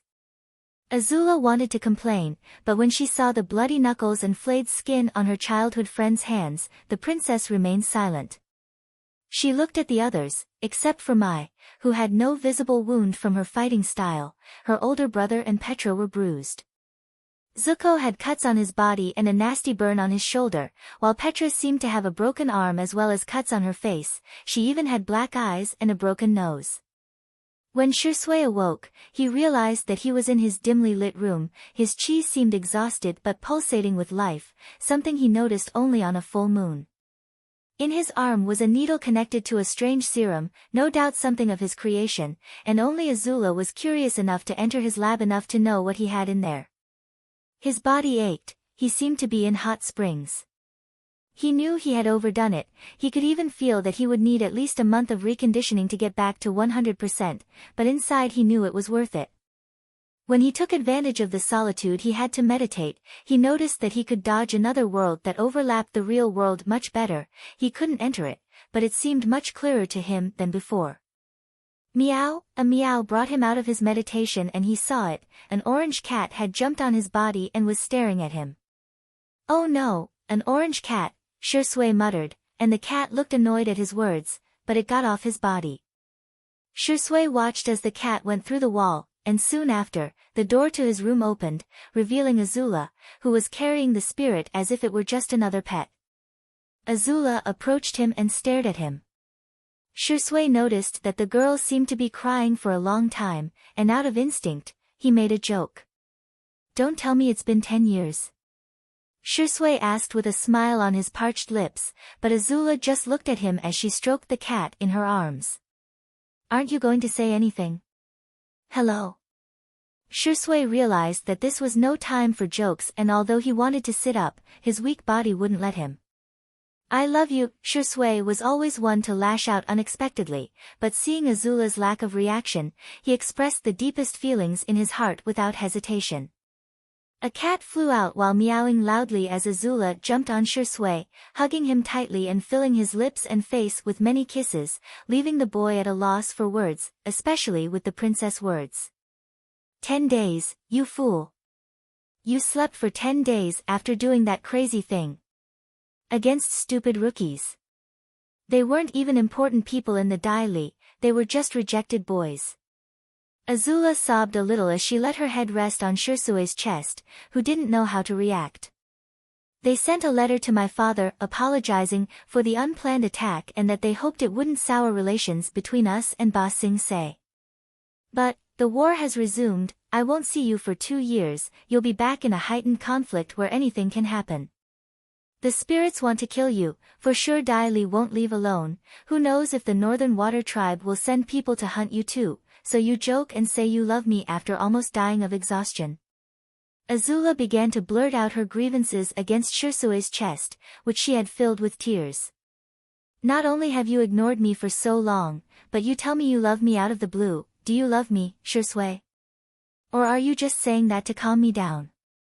Do you only want to marry me because Grandpa forced you to? Answer me, you fool. Azula looked up and kissed Shisui again before resting her golden eyes on his. I can't control my emotions, I burned too many that day, and now I'm like a broken dam, a sea of tears. Shisui, say something, I'm going crazy, the grieving princess murmured before Shisui put his hand on her head. You fool, is your concern for me so great that you haven't meditated? Sleep first.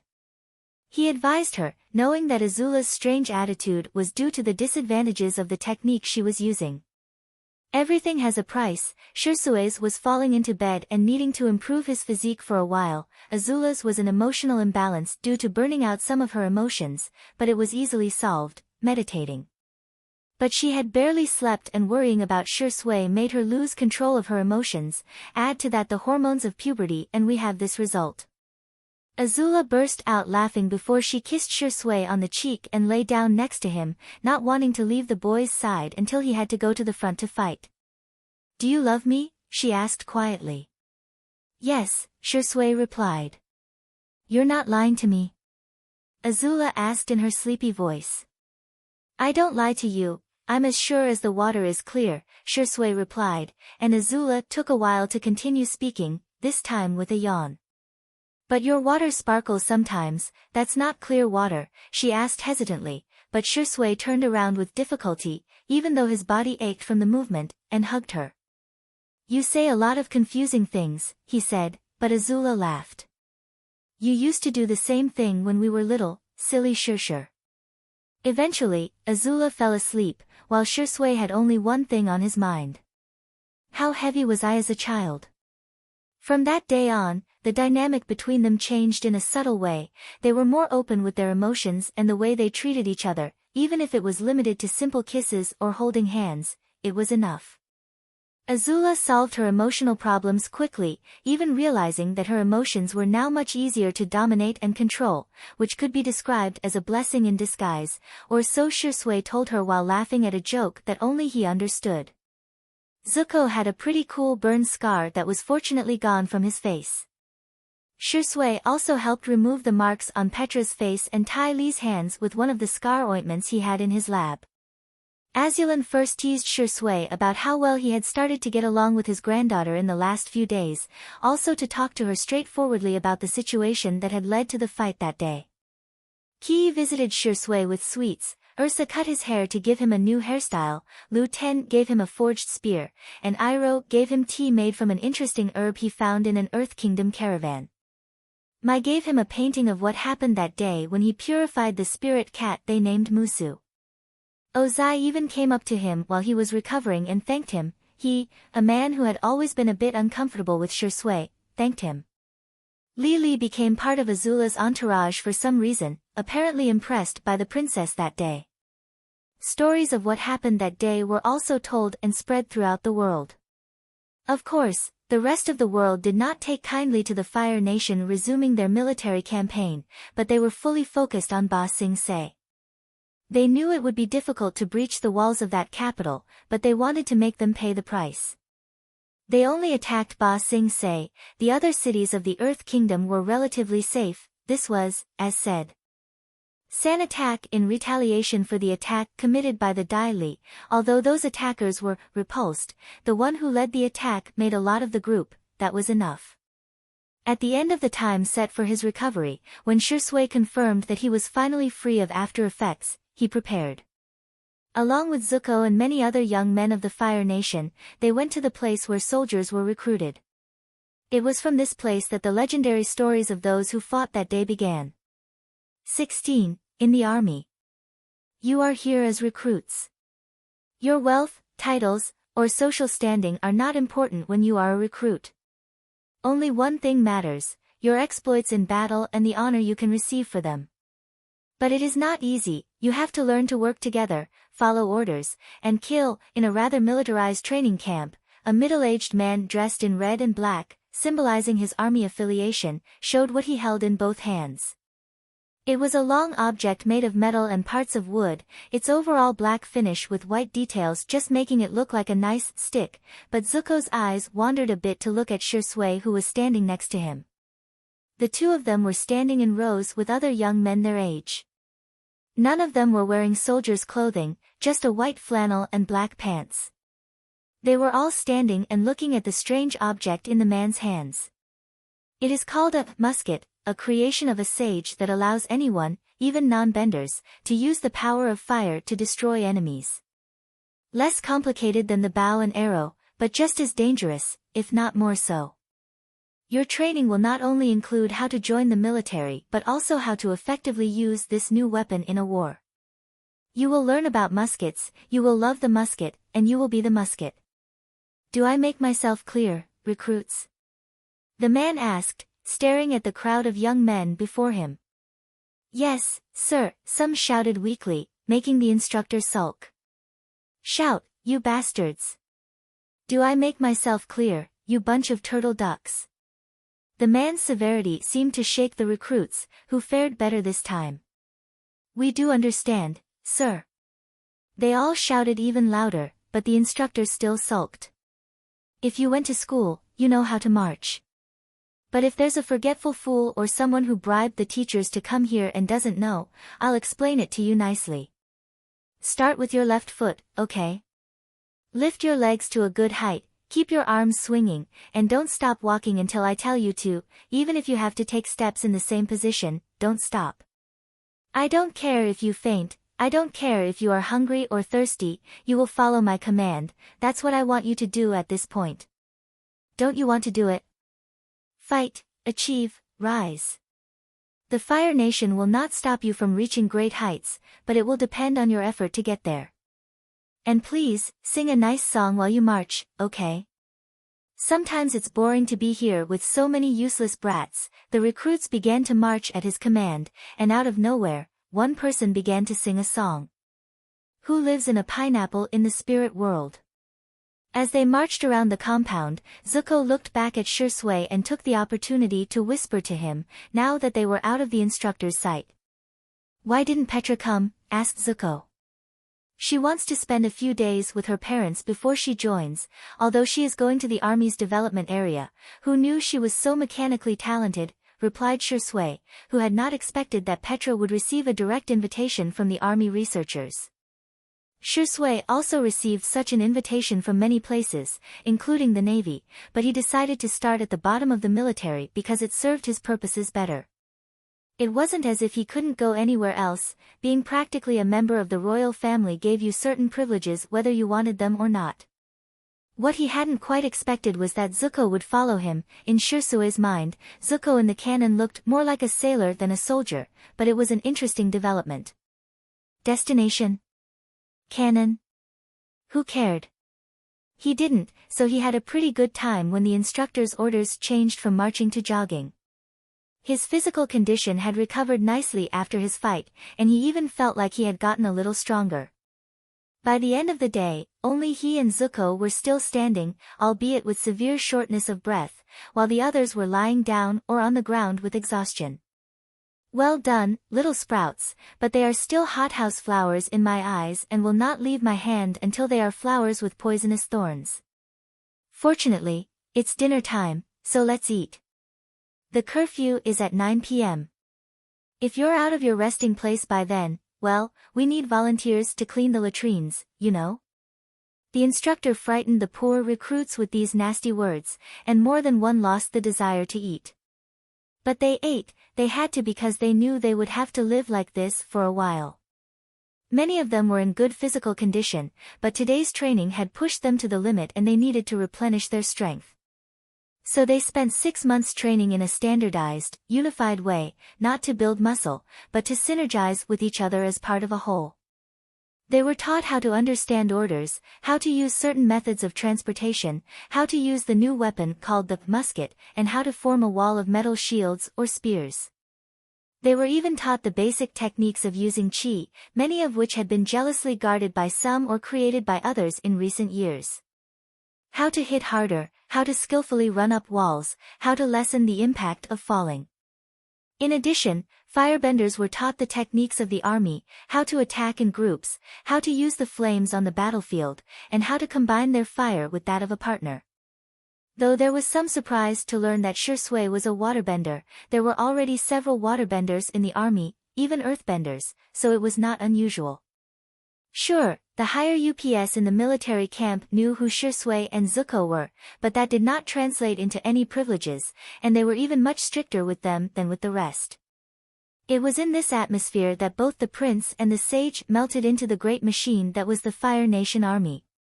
They were still recruits, but they were the recruits of the Fire Nation, not of any other people or nation. Now, if you have a little more character in you, you know you are my worst group, but I am not lying to you when I say that I hope you can return home after fighting for our country and our way of life. The war in Ba Sing Se is still going on. I'm sure you've heard rumors, but I'll tell you straight. Even if we can't get through those giant walls, the fighting is fierce. Follow the orders of your superiors, fight with all your might, and bring honor to your families. Now, grab a helmet and leave before I decide you need another 6 months of training. The instructor pointed to a pile of Fire Nation helmets, then turned away, not wanting to see what was about to happen. He hated having to send young men off to war, only the spirits knew how many of them would return safely. Even if they would not fight directly on the front lines for some time, the idea was still bitter to him. At least it was a lot better than before, and the Fire Nation's over-the-top expansionism sent young men to die for it. Fortunately, these recruits would go several years without seeing more than a small skirmish before they entered a real battle. Except for these two, of course. The instructor turned to look at Zuko and Shisui, who didn't move with the others, just stood there and waited, even if they got strange looks from the rest of their classmates. After a few minutes, though, they understood the situation as a metal vehicle spewing black smoke approached them. The emblem of the Fire Nation was carved into the side, and it was a much more advanced model of the machine they learned to use in training. Direct orders to recruits Zuko and Shisui. Report, a young man in an army uniform stepped out of the vehicle with a pair of parchment scrolls in his hand. A young woman stepped out after the man and smiled at Shisui and Zuko, who easily recognized her. It was Petra, but why she was here, they would find out later. Soon, the orders were placed in the hands of the two young men, while Petra handed them two different helmets. Shisui's was completely black, with only a few golden details. Zuko's was a mixture of black, red, and gold, but the shape of the helmet as well as the color distribution was quite special. Petra pointed with her thumb to the car behind them. You will be going directly to the Ba Sing Se battlefront. Fortunately, General Iroh sent me certain items that you both will like and a gift from me. I just hope you will give me your feedback when you use them. Petra's words silenced the noise in the surroundings. The classmates of the two young men looked at her with some astonishment. They knew that Shisui and Zuko were quite special, but no one associated them with important people. Do you know how many people were named Shisui and Zuko? There were 3 Shisui and 4 Zuko among the recruits. Oh, looks like the black one is going to haunt me for the rest of my life, Shisui said before putting on his helmet. Even though it was a bit strange, he was already used to wearing one because of the training, so he got used to it quickly. Too conspicuous, Zuko complained about his helmet, although he found a note written inside it, and when he read it, his face turned red like a tomato. Then he wasn't so reluctant to wear this object anymore. I painted it for you, the note said, and he recognized Mai's handwriting from their long time together and the letters he exchanged with her.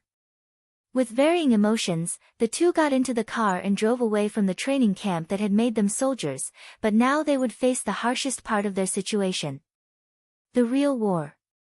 For their transportation, they took one of the first working prototypes of what was first called a flying boat, but later became known as an airship. A magnificent structure that demonstrated the Fire Nation's technological superiority.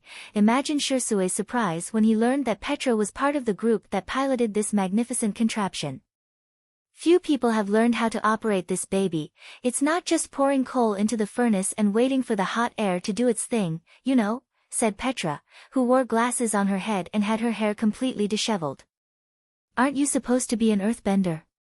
Why do I see you so happy in the air? Asked Zuko curiously, causing Petra to roll her eyes. Just because I'm an earthbender doesn't mean I hate not having my feet on the ground, Petra joked with the pun, but Shisui thought of something and glared at her partner. You're trying to master metal bending, aren't you? Shisui asked suddenly, making Zuko look at the girl in surprise. Isn't subbending supposed to be something like an ancient legend? Although that guy did lava bending, and according to Shisui, he mentioned something about controlling metal. Has he caught your attention since that day? Zuko's questions hit the nail on the head, but Petra just shook her shoulders reluctantly as she looked off into the distance. The trio stood on the deck of the airship and saw the dense clouds below them as a vast white ocean, and at a certain point to Shisui, it was exactly that, but those were details. Even the Fire Nation has only vague records of an avatar using this form of earthbending in the past. I'm good with crystals on Earth, and I'm even decently good at controlling sand, but there's so little mention of controlling metal that it seems like such a... Petra remained silent, unable to find a suitable answer, and simply leaned back against the railing. Weird, confusing. The same thing happened to me with that heat-bending thing Grandpa Sozin and Avatar Roku were doing, though it seems more like redirection than effective control. Not to mention when I found out there were people who could cause explosions with their minds. Luckily I'm good at redirecting rays, which my uncle taught me. It opened the door to trying to create better rays. Zuko spoke about his experience, resonating quite a bit with Petra on this matter. Why is there so little information from the past? Wouldn't it be great if everything could be stored and protected in a better way? A book or parchment can easily be damaged, but if we could find a way to store information and how to easily search for it without having to be buried under so many documents. Slowly an idea flashed in Petra's eyes, who pulled a notebook out of her oil-stained overalls and started writing quickly. Did she just? Zuko whispered to Shisui, who nodded as a smile appeared on his face. This was what he liked to see. Shisui just gave a small spark that made the minds of this world, trapped in monotony and war, begin to expand further. Great thinkers were emerging, and this did not discourage Shisui but rather made him feel particularly comfortable. A civilization could not depend on one man, and although he was intelligent, he had many shortcomings like many others. The gravity proposed by Nu Tun Tun, the astronomical advances made by Galileo, aided by his improved spyglass, the telescope. In the Earth Kingdom, there had been a certain Darwin who had become interested in the way the same animal was different in different parts of the world, even joining the pirates of the water tribes to explore remote islands. A certain Magellan of the Northern Water Tribe was encouraged to circumnavigate the world by boat, and although there was no news of him for the time being, Shisui was curious about the results the man might achieve. Some people had even explored the ruins of the air nomads' temples, not to loot, no one dared, but to record their culture as best they could, for no one knew if the airbenders would return. Though the hope was small, it was hope nonetheless. Imagine their surprise when they found studies on the human body, the composition of air, and even treatises on mechanisms that a certain Leo Vinci had interpreted and adapted, even inspiring interesting new creations. He hated having to send young men off to war. Only the spirits knew how many of them would return safely. Even if they would not fight directly on the front lines for some time, the idea was still bitter to him. At least it was a lot better than before, and the Fire Nation's over-the-top expansionism sent young men to die for it. Fortunately, these recruits would go several years without seeing more than a small skirmish before they entered a real battle. Except for these two, of course. The instructor turned to look at Zuko and Shisui, who didn't move with the others, just stood there and waited, even if they got strange looks from the rest of their classmates. After a few minutes, though, they understood the situation as a metal vehicle spewing black smoke approached them. The emblem of the Fire Nation was carved into the side, and it was a much more advanced model of the machine they learned to use in training. Direct orders to recruits Zuko and Shisui. Report, a young man in an army uniform stepped out of the vehicle with a pair of parchment scrolls in his hand. A young woman stepped out after the man and smiled at Shisui and Zuko, who easily recognized her. It was Petra, but why she was here, they would find out later. Soon, the orders were placed in the hands of the two young men, while Petra handed them two different helmets. Shisui's was completely black, with only a few golden details. Zuko's was a mixture of black, red, and gold, but the shape of the helmet as well as the color distribution was quite special. Petra pointed with her thumb to the car behind them. You will be going directly to the Ba Sing Se battlefront. Fortunately, General Iroh sent me certain items that you both will like and a gift from me. I just hope you will give me your feedback when you use them. Petra's words silenced the noise in the surroundings. The classmates of the two young men looked at her with some astonishment. They knew that Shisui and Zuko were quite special, but no one associated them with important people. Do you know how many people were named Shisui and Zuko? There were 3 Shisui and 4 Zuko among the recruits. Oh, looks like the black one is going to haunt me for the rest of my life, Shisui said before putting on his helmet. Even though it was a bit strange, he was already used to wearing one because of the training, so he got used to it quickly. Too conspicuous, Zuko complained about his helmet, although he found a note written inside it, and when he read it, his face turned red like a tomato. Then he wasn't so reluctant to wear this object anymore. I painted it for you, the note said, and he recognized Mai's handwriting from their long time together and the letters he exchanged with her. With varying emotions, the two got into the car and drove away from the training camp that had made them soldiers, but now they would face the harshest part of their situation. The real war. For their transportation, they took one of the first working prototypes of what was first called a flying boat, but later became known as an airship. A magnificent structure that demonstrated the Fire Nation's technological superiority.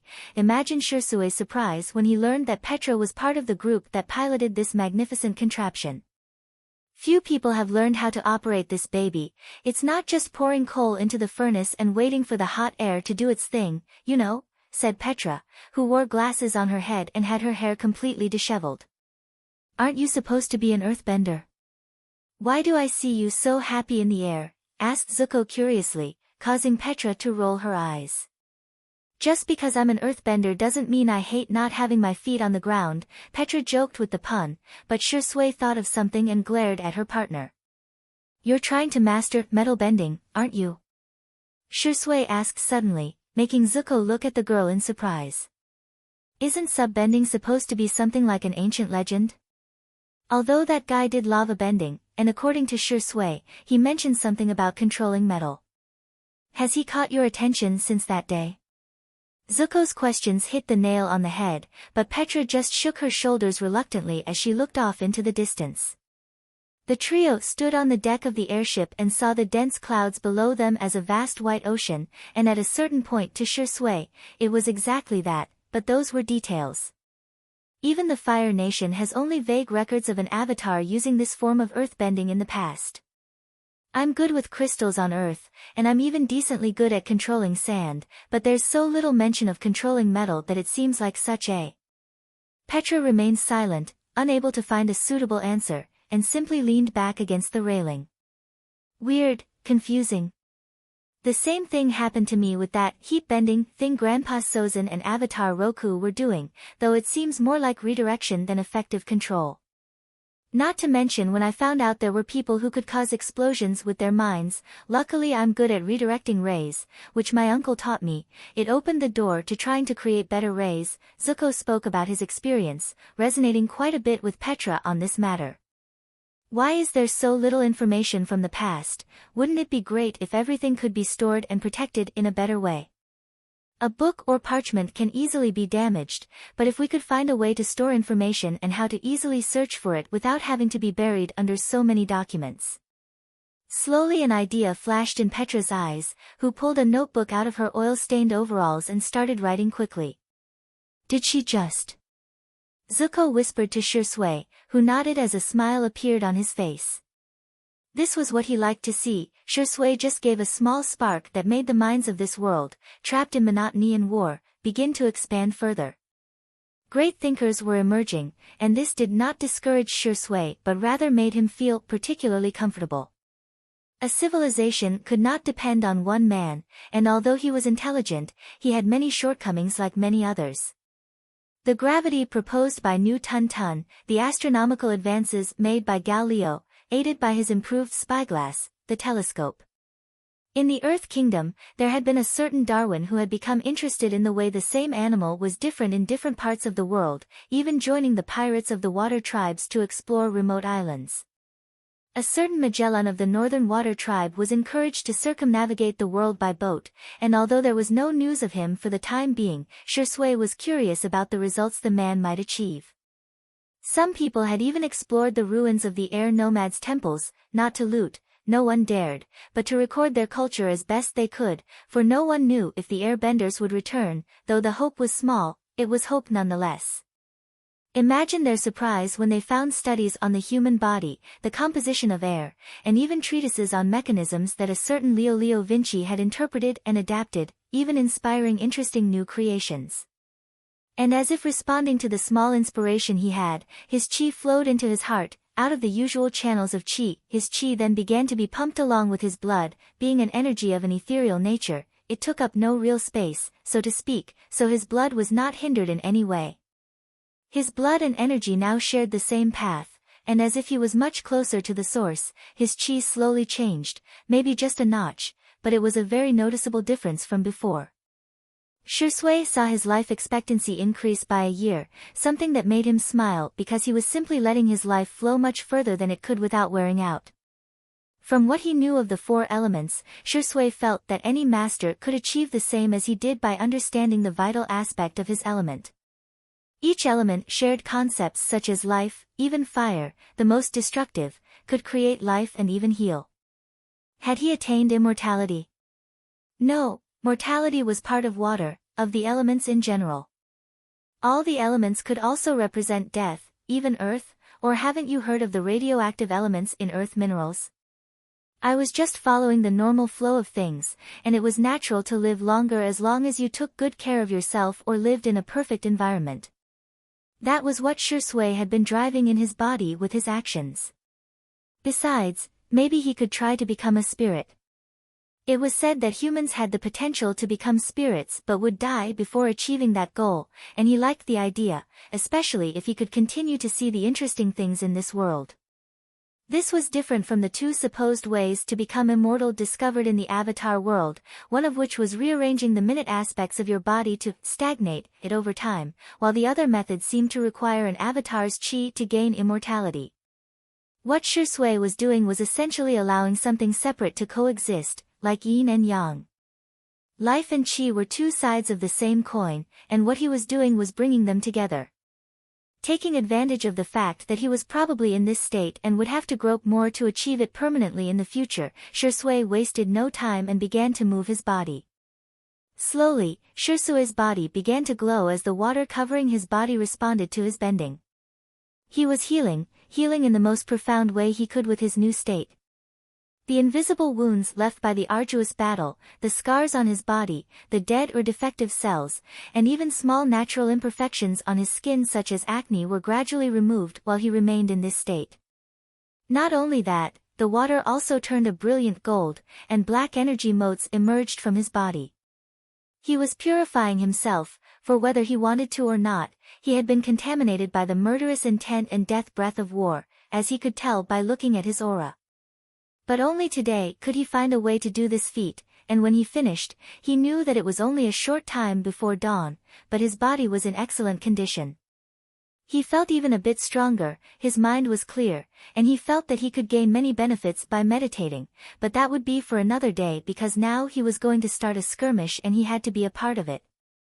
He dried his clothes and made his way to the camp. Arriving at his tent, he took a spear with a blue shaft and black tip, carved with the Fire Nation emblem. He also put on his weapon, a special musket created by Petra. Although he would have preferred a more modern weapon, the spark he had created was enough and he wanted to see how things would develop naturally. Then an alarm sounded, indicating that Ba Sing Se's soldiers were about to attack. Strangely, it was always like that. They were the ones who attacked the camp every few days, and rarely did the Fire Nation launch an attack of their own. It was as if they wanted to drive them out of their territory, which made sense if you asked, but there was always something strange about it. The battle began as it had before, with huge granite columns falling from the sky like massive hammers, but it was more of an intimidation and delaying tactic than an effective attack. Although it was different this time, Shisui could sense that there was life in those pillars. Don't tell me. Shisui mumbled, a bit surprised about the thought that suddenly popped into his head. Then he activated his gift, which he had trained since his childhood to not only consume little energy but also to not cause too many changes in his temperament. That's why he used it at times when it wasn't necessary, but it was a way to train himself. He saw several colorful auras inside the granite pillar and began to curse the earthbender's ingenious tactics. He had never expected to see something so strange and absurd. Airborne troops from the Earth Kingdom? Yes, they were a fantasy version of them. And under the usual veneer of a normal attack, it meant one thing: this tactic had been planned a long time ago and was now being implemented for greater effect. Shisui wasted no time, his black clothing was recognizable and the people around him paid attention to him for a very good reason: they were under his command. As lieutenant, I order the firebenders to attack those pillars, now. Shisui shouted his order, and although strange, the men under his command did the same. Shouts rang out from the hot rock and suddenly, the pillar opened. Men in green armor from the Earth Kingdom poured out, some spewing steam and showing pained expressions, others seeming unaffected. Enemy attack! Shisui shouted, assuming a charging posture before lunging at the enemy with his spear at the ready. 4 drops of super-concentrated water began to float around him, and together with his usual clothing, the enemies were able to recognize him. Despite the pain, the training of these men allowed them to react in time and create irregular, particularly smooth walls of earth. Since Shisui had arrived on the battlefield, he had been conspicuous together with Zuko, so countermeasures to his usual tactics soon emerged, such as jumping between the earthbender walls whenever he could. Shisui didn't mind, it was this pressure that he wanted to improve, that allowed him to create ways to shatter stone walls with relative ease. With his free hand, he broke the surface tension on one of the water droplets and shot out a very thin jet of water. This jet was like a sharp sword on a piece of paper, cutting through the walls and exposing the enemies behind, who were not expecting such a development. Shisui also had a few things that he did not use to surprise his enemies as much as they surprised him. Musketeers squad, on my signal. Shisui raised his left hand and clenched it into a fist. Several soldiers were on their knees, weapons at the ready, firing at the exposed soldiers. Blood flew as they were mowed down.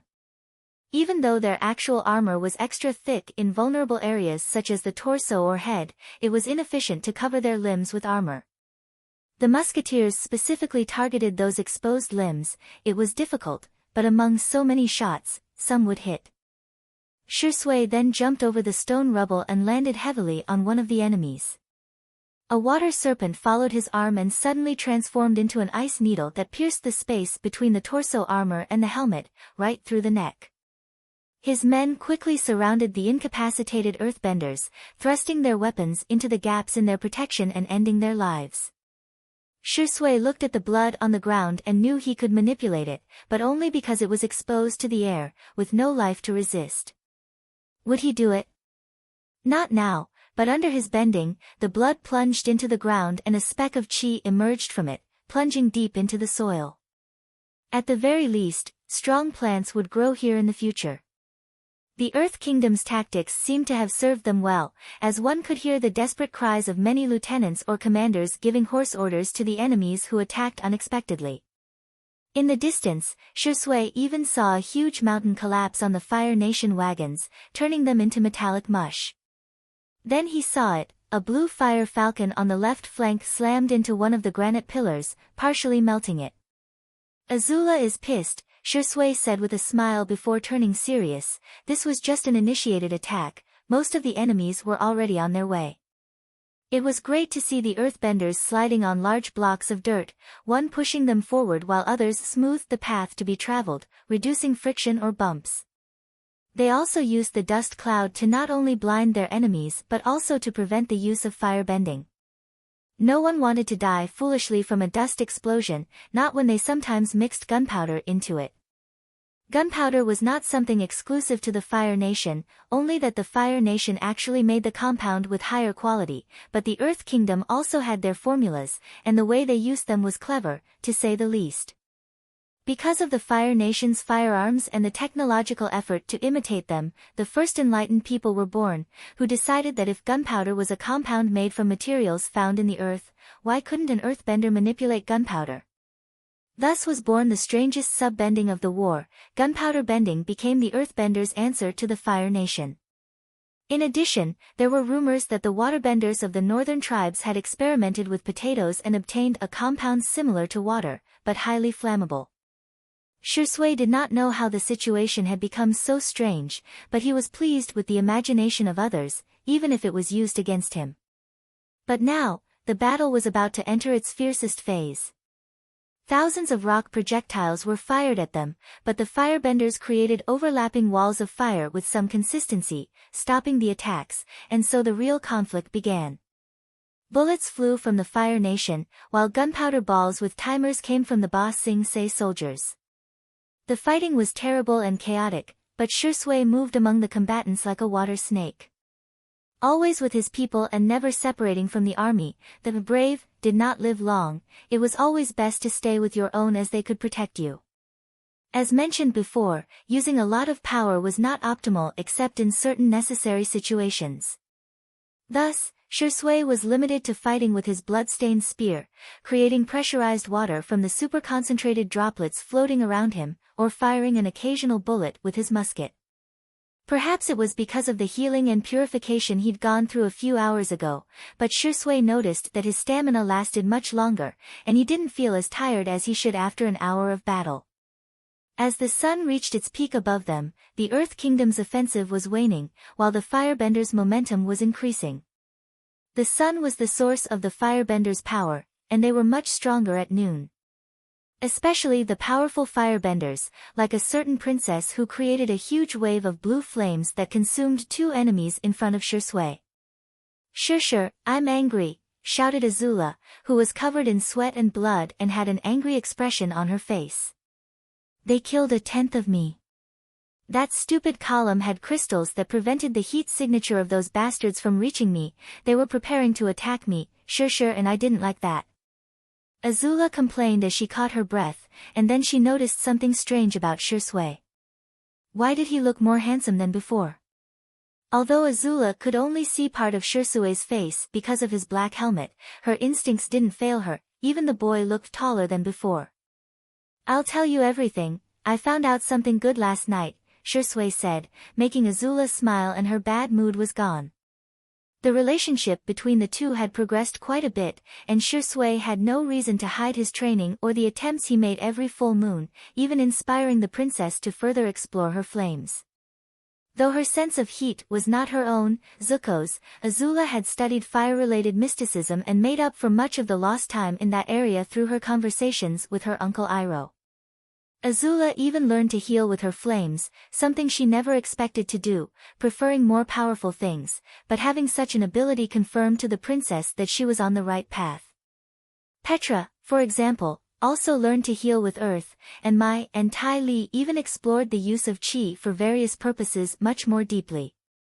Imagine Shisui's surprise when he saw Tai Li juggling balls of Qi, or Mai creating Qi strings to control her assassination tools. No one was falling behind, the group was making progress, and in a way, Shisui felt a little sorry for Aang, though when he thought about it, he had a strange feeling. Maybe Aang won't be that far behind, he thought, though he didn't know why. Shisui and Azula pushed the Ba Sing soldiers, and he joined the rest of the Fire Nation army, leading them back to their heavily guarded walls.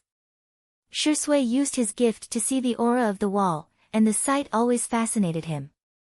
There were many colors produced by the auras of all who lived within the great city, but the wall itself was the most interesting thing. For some strange reason, the wall itself seemed to produce its aura. He didn't know the exact reason, but considering certain philosophical ideas, he had some ideas. Probably, the centuries of people's devotion had caused the wall to gradually develop sensitivity. The passage of time and the influence of spiritual phenomena or people in the city had caused thoughts to appear on the wall. Or, stranger still, since everything had Qi, since everything was Qi, perhaps the wall became a spirit. Whatever the reason, it only made the siege of Ba Sing Se more of a tug-of-war between nations than an actual attempt to accomplish anything.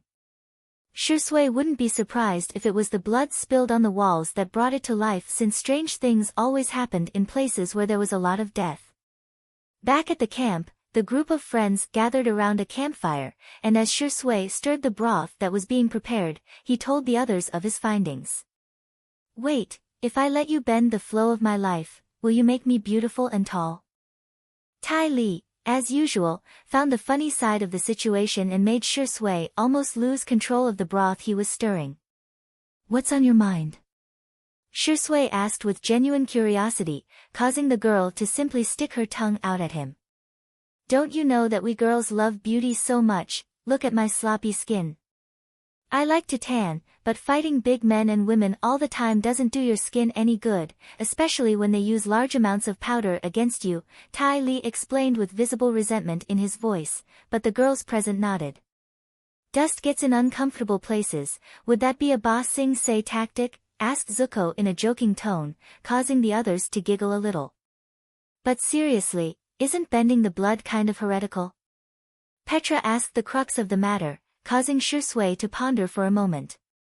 It's an ability that can cause death, but it can be used to take care of others. All the elements and their sub-bendings are like that.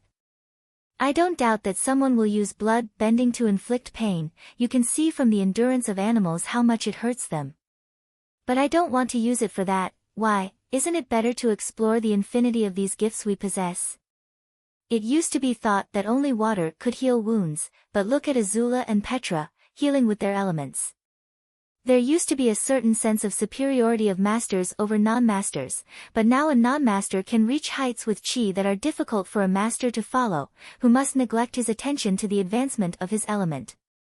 Do you know that it took me a year to make chi threads as a mai? Because I had to focus on training my waterbending, meditating, and practicing with the spear. Whereas Tai Li mastered that skill in less time. Zuko learned to detect heat to avoid being ambushed by the earthbenders again, and Petra imitated those crazy guys powder bending. Heretic? I do not doubt that it's a controversial and uncomfortable form of bending. I don't like to use it on others, but on myself it's fine. Shisui poured the soup he had prepared, bending the liquid directly into everyone's containers. I missed your lectures, Azula said before starting to eat. They were needed, Mai said before spooning up some soup, blowing it out, and toasting Zuko. The war didn't ruin our wisdom, maybe the purification brought you back, huh? Said Petra jokingly, but Shisui stopped dead in his tracks at that moment. I think so, the battle and death affected me more than I thought. Does purification have a profound effect on the human psyche? Fascinating, it should. Just as Shisui was mumbling something, a soup spoon appeared in front of him. Azula had offered it to him, so Shisui did not hesitate and opened his mouth. The ideas and experiments had to wait. He wanted to enjoy this night with his friends because he had a strange feeling that he would spend a lot of time away from them for some reason. Just as Shisui decided to meditate that night to calm down and leave this strange thought behind, he felt a profound change in everything around him and even in himself. Time seemed to stand still and the door to another world opened for him. In a trance he remembered his whole life in reverse, in great detail. Until he came to his time as a baby and saw his mother's face, happy to have given birth to him. Then further back, to his last life, the chaos, the normality, his childhood, his birth, and then another life. Dying young on a battlefield because of something that looked like a Nazi. Further back, he was hanged for stealing food because he lived on the streets. Further back, because of the plague.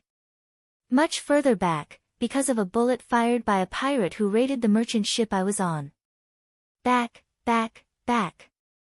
Then he saw fragmented memories of what seemed to be man's deep admiration for all that they could not control, the sun, the moon, fire, darkness. Further back, when the first hominids had barely come down from the trees.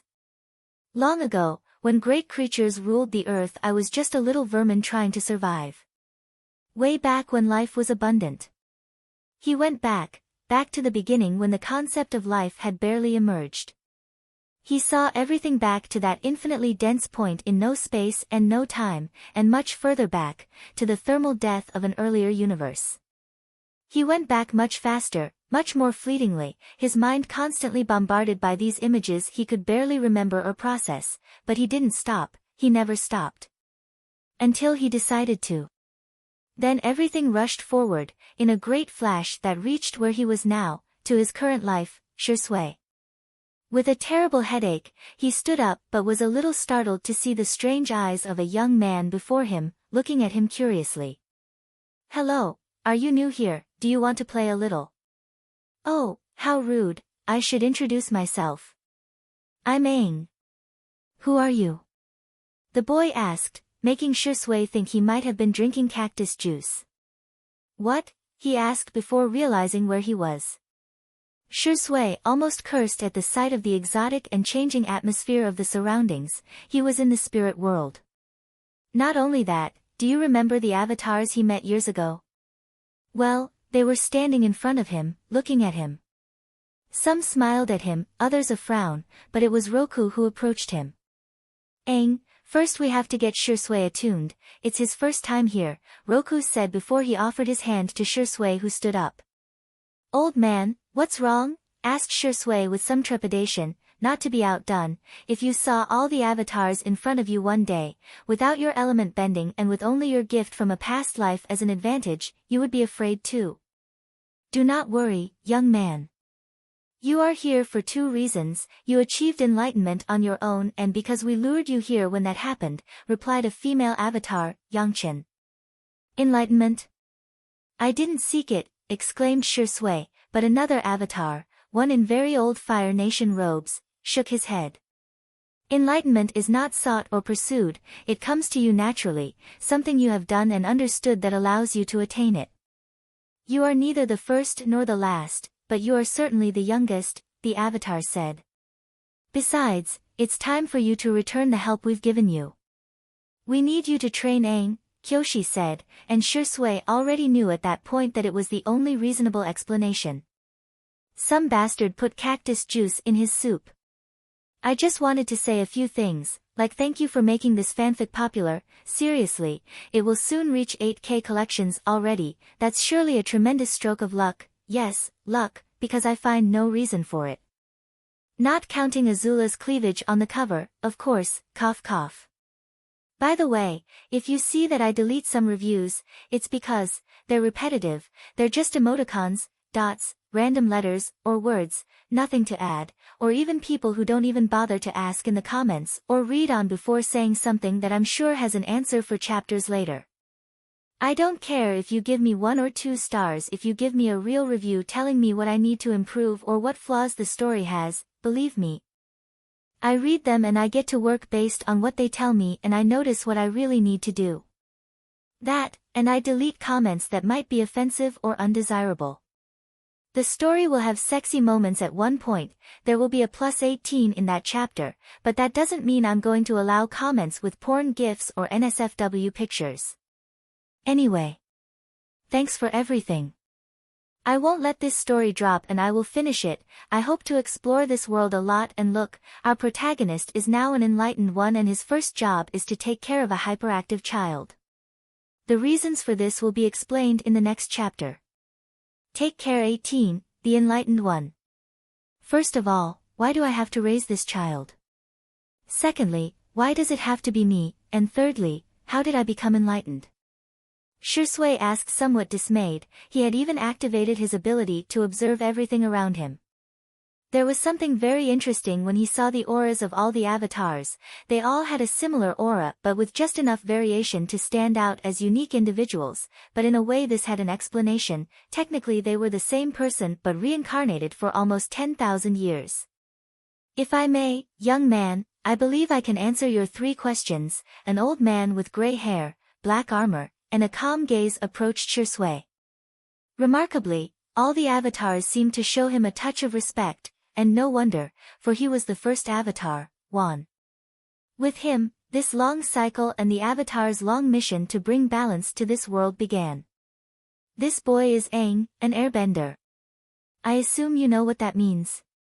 Wan pointed to Aang, who looked a bit shy when he was pointed out to, and when Shisui turned his gaze to him, he frowned at what he noticed. Noticing only Aang, Shisui could see a serious problem with the young man's condition. Ignoring the fact that he looked much older than his version in the original story, his health was in a terrible state. There was a leak in his aura as if he were a vessel with a small crack in it. The water in the jar was slowly leaking out, perhaps without much significance at first, but when the contents diminished to a certain point, it was obvious what would happen to Aang, he would die. As you have noticed, Aang is slowly dying. The avatar is about to end if he keeps this up. Wan's words seemed to bring coldness to this part of the spirit world, but strangely, Aang didn't seem to show any reluctance to the situation and even laughed. I have no problem with that, though I regret not being able to go to the East and West Air temples, Aang smiled, though Yangchen slapped him on the back of the head for saying that, making Shisui laugh. So you want me to teach him how to keep his life essence within him and not die? Shisui pointed out the key point, causing Wan to nod. Yes, we saw what you did there, we never thought that you could do something like that. Although Avatar Kyoshi could teach him the immortality technique, it would not solve his fundamental problem, because Aang's problem is not in his physical, but in the spiritual aspect of his being. Her technique will allow Aang to bring his chi, which is scattered throughout the world, back into himself, allowing him to live out his allotted time without problems, as his life should flow properly, repairing the cracks in his being. By the way, to gain a few more years, but the most important thing is to prevent his premature death by completely reassembling his vital essence. Wan's words made Shisui sink into his thoughts. Help the Avatar live longer. That would change so many things. Outright, Korra would not be the Avatar, but in a way, it would allow the next Avatar to better adapt to his role in the future. Korra was born in a time of transition and rapid change, with Aang's untimely death and the lack of a foundation of status for avatars in a time of rapid change causing a lot of problems for the young girl. Then again, wasn't Aang supposed to be his enemy? At least someone who doesn't know Shisui would think so. To him, the Avatar would not be an enemy, but a potential ally, someone who could do more than just be the guardian of some unruly children on a playground. Who better to lead humanity to the stars than a fusion reactor with legs? One who could grow up and consult with his past lives to avoid manipulation by vested interests, a being who could properly lead humanity into a prosperous future. Many focus only on balance, or rather the status quo. The balance will never be the same in any era, it will never be letting the world fall behind to maintain the status quo. That would not be balanced, that would be backwardness. No, for Shisui, the Avatar was the being who should not only serve as a bridge between the earthly and spiritual worlds but should also proactively work for human prosperity. Tough when needed, fair when needed. So Shisui looked at Aang, who noticed his gaze and raised his hand in a silent salute. Apart from my so-called new technique, I will teach you above all the new common sense of this age. I don't want an Avatar who is blinded by the first nonsense he hears, but an Avatar with a critical mind. You can expect absolute fairness from me in this regard. I don't want a naive or pusillanimous guy out in the world ruining everything because it's not the balance I had in mind, Shisui said, making some Avatars nod, though others seemed to be angry with him. You're just a stuck-up brat, who are you to educate the Avatar? Just teach him how to survive. An Avatar in obvious Earth Kingdom clothing stepped forward to speak, but Shisui just shook his shoulders. Aren't you the Avatar who wanted everyone to have their half pair or something? Don't give me that nonsense. I just don't want the most powerful being in all of humanity to be ignorant. I don't want to change his ideals, I want him to be able to see the world as it is, Shisui pointed out, ignoring the ugly look the Avatar gave him. On top of all that, give him a good lesson in what balance and equilibrium is. I don't want a megalomaniac Avatar or one with a Saint Mary complex running around thinking what he does is right just because he is the Avatar. I don't want a martyr, I don't want a tyrant. Shisui's words angered some Avatars, those who were recorded as the most innocent and kind-hearted, or in Shisui's words, idiots. Even those who were particularly cruel and strict, because many Avatars had a very serious problem within themselves, they thought that what they believed to be balance was the right thing to do. Not only did they neglect many aspects, such as the problem with Kuruk and Yangchen, but some Avatars even acted contrary to the actions of their previous lives, undoing changes or progress simply because it did not fit their strange sense of balance. He wanted Aang to think for himself so that if someone told him that the Fire Nation was evil, he would not just believe it, but go out and find out if it was true. When he saw things like guns, he wouldn't just jump to banning them just because they took lives. The problem was never the guns, it was always the person using them and the way these objects were handled in everyday life. Because a pencil could be as dangerous as a knife, and a rock could be as deadly as a bullet, especially with the influence of benders in this world. Although absolute justice and absolute balance were impossible, I wanted him to have a broader view, but also to be able to focus on one point.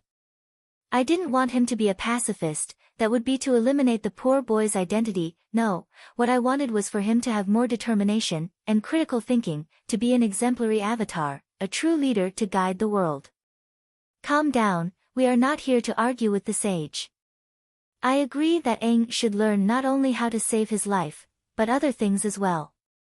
Remember, it's his turn to live, we can't just force our way of thinking on him, Roku said, coming to Shisui's defense as he watched the other avatars murmur over the boy's words. Thank you, Avatar Roku, Shisui bowed respectfully to the old man, who was technically his grandfather, at least in the cultural sense of things. Exactly, I have seen the dangers that recklessness and preconceived ideas can cause, of all people know that, I of all people know that, Wan said, causing the avatars to calm down and remain silent. Old man, you have to tell me about your life one day, Shisui suddenly said, causing Wan to burst out laughing at his words. One of these days. Now let me answer your other questions. Although you should already have a clear answer to them. It has to be you because you are the one who knows such abilities. We are avatars and look down on the earthly world from here, but it's not as if we can know everything. We also know your attitude towards teaching, you have no problem with sharing your knowledge with others and it is obvious that you love it. Besides, you owe us a favor.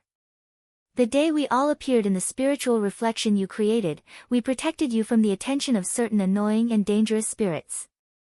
Sure, we appeared on our own and it even caused Aang's current situation, but if we hadn't, you would have attracted certain annoying entities to you, although it seems some have been noticing you lately, Wan said, causing Shisui to nod.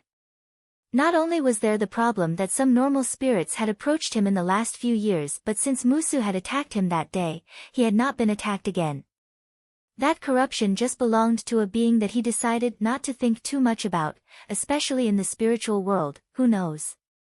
Maybe he would be drawn to it, and the spirit world worked in a strange way to keep him out of trouble. I like to teach, and as you already know, I'm more than willing to teach Aang. I could even teach you if you want. Shisui didn't forget to look at a certain annoyed avatar with a smug smile on his face. Listening to the teachings of a sage is always welcome, Kyoshi said, and the other avatars agreed with Shisui. As for enlightenment, boy, there are many, many ways to attain it. Yours, though somewhat special, is not rare by any stretch of the imagination. A farmer can attain enlightenment while plowing the field, a mother while cooking for her children, and a blacksmith while working with metal. Contrary to what people may think, enlightenment is nothing more than being aware of yourself and your place in the cosmos. Enlightenment manifests in many ways, and yours is connected to spirituality because you are a sage. What better wisdom for a sage than to know everything about himself, including all his past lives? If you don't know yourself, you can't be a true sage. Wan patted Shisui's shoulder, making the young man pout. Wan was very strong for his age, but his words cleared Shisui's doubts. Yes, his enlightenment was different from Aang's in the original series, Chorus or Zahir's. All four were enlightened but in different ways. Aang's allowed him to maintain his emotions and avatar state, and even better understand energy control.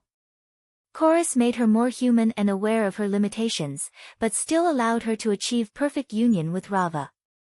Zahir was the most drastic, shedding all his doubts, and all his attachments, and rising above everything he once was, allowing him to fly and manipulate the air as if it were an extension of himself.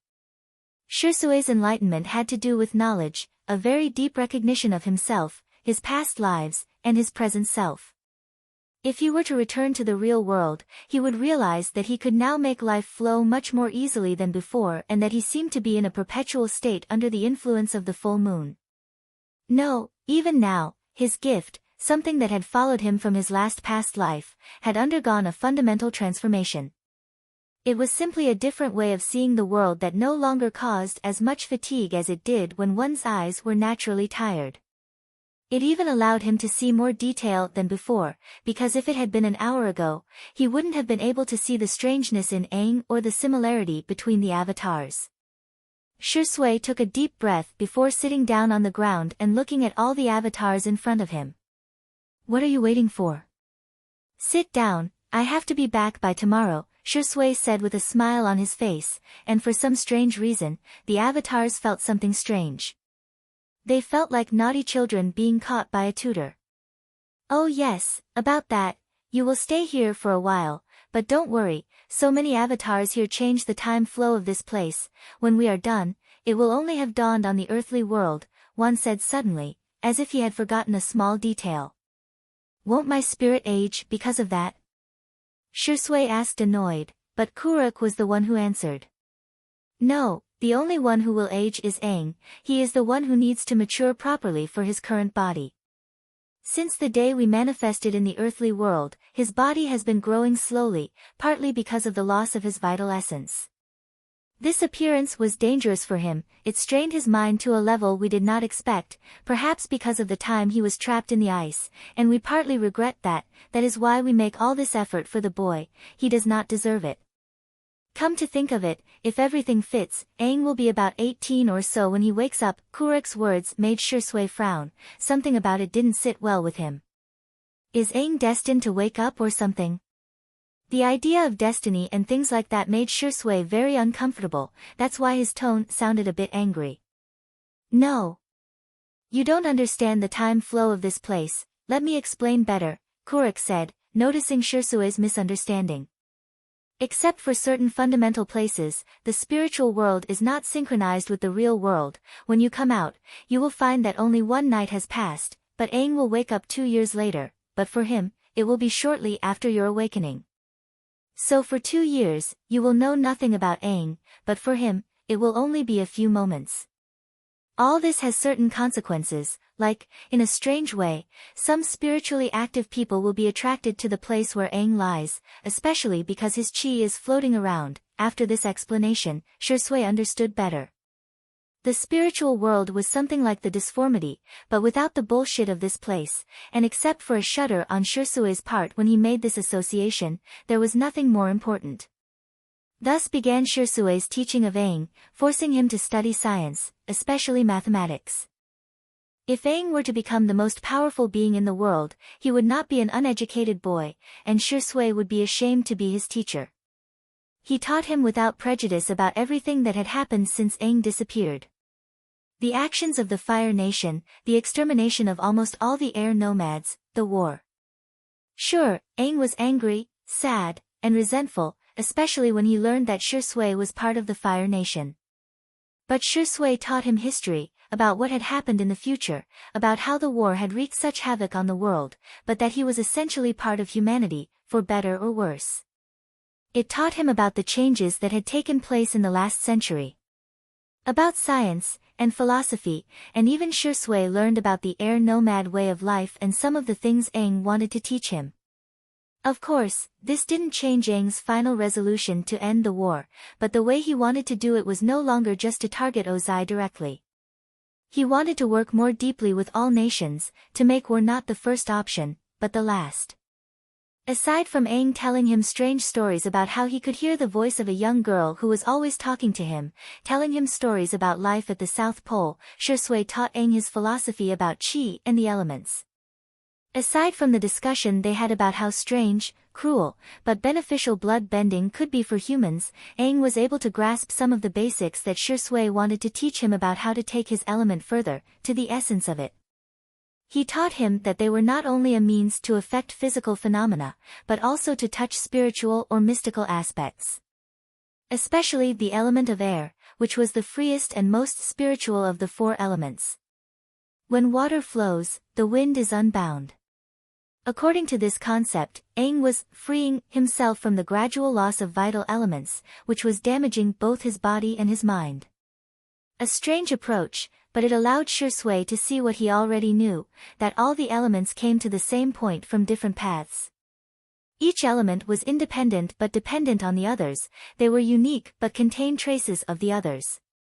The last confirmation he needed was from an airbender, and with that, Shisui felt that perhaps he could try to better control the humidity of the air by applying some of the philosophy of that element. Aang even told him that he could try to use his control of air to heal wounds and even purify spirits like water does when it comes out of the ice it is trapped in. That's another thing, the two became friends, with their differences, but friends. They told each other about their lives, Shisui about growing up in the Fire Nation and fighting in the war, and Aang about his childhood and his doubts about being the Avatar.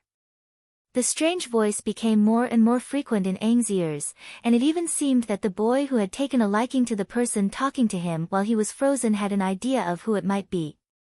If there was anyone who could be spiritual enough to be drawn to the place where Aang rested, it was Katara. The girl was a true waterbending genius, so Shisui, driven by a whimsical idea, taught Aang the basics of the element. Sure, he couldn't bend water in the spiritual mute, but the basics were not only an introduction for the young avatar, but a kind of icebreaker with Katara when he woke up. Time was strange for Shisui, it was as if he was always on the night of his enlightenment, while for Aang it was all so much longer.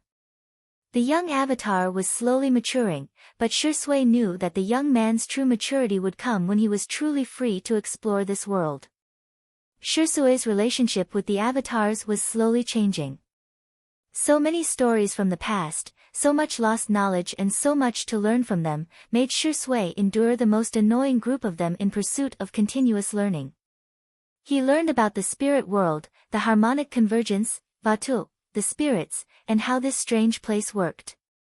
This last piece of information was important because there was one place Shisui had to go before leaving the spirit world. Shisui had to face the mirror of souls because he wanted to take a serious look at his soul and learn more about his essence. At some point, he felt that he had the knowledge he needed to go to that place with Aang. "Are you sure you want to come with me?" Shisui asked an excited Aang, who was frolicking around him. "Yes. Because this will be our first adventure together," Aang replied with a smile on his face, causing Shisui to shake his head. "But you know I'll be leaving after this, especially since you're almost healed, you've almost gathered all your scattered chi, right?" Shisui could see that Aang could have healed himself like that long ago, but he seemed to be holding it back for some reason. Look, you might be my only friend. The others are, well, you know, old, you're the only companion I have." Aang looked a little down at this point, but Shisui drew a smile that would make his friends cringe because it was obvious that he was going to annoy the avatar. "Don't you have a friend who always visits you and tells you about her life? Maybe she picnics next to the block of ice where you are, that's already a date, you know?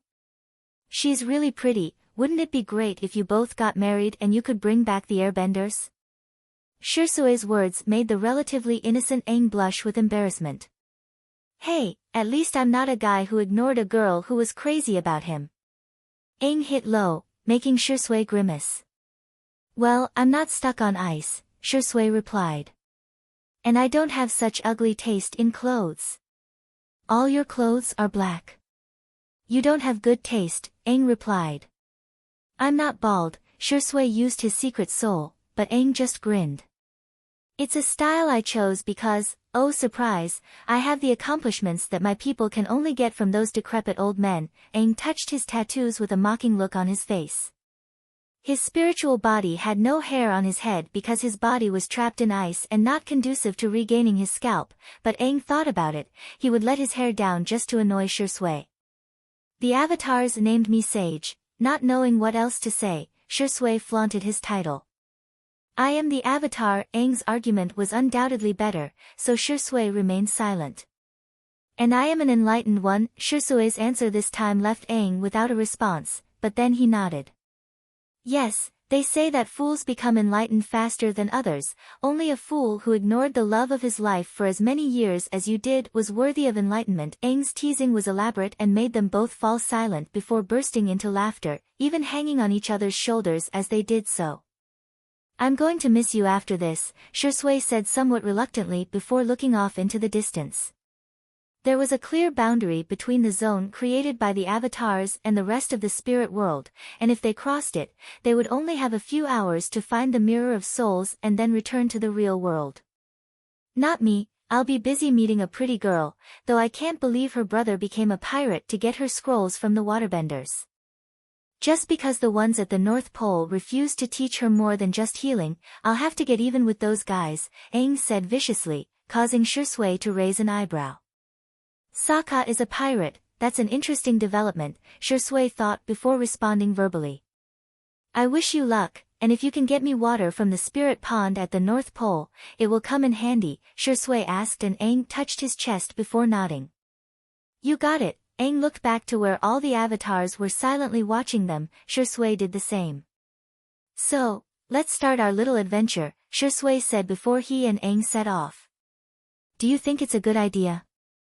Kuruk asked Roku, who just stroked his long white beard. "I don't know, but what I do know is that no one will bother those youngsters while we're here, Avatar Roku said before his eyes sparkled, as did those of the others.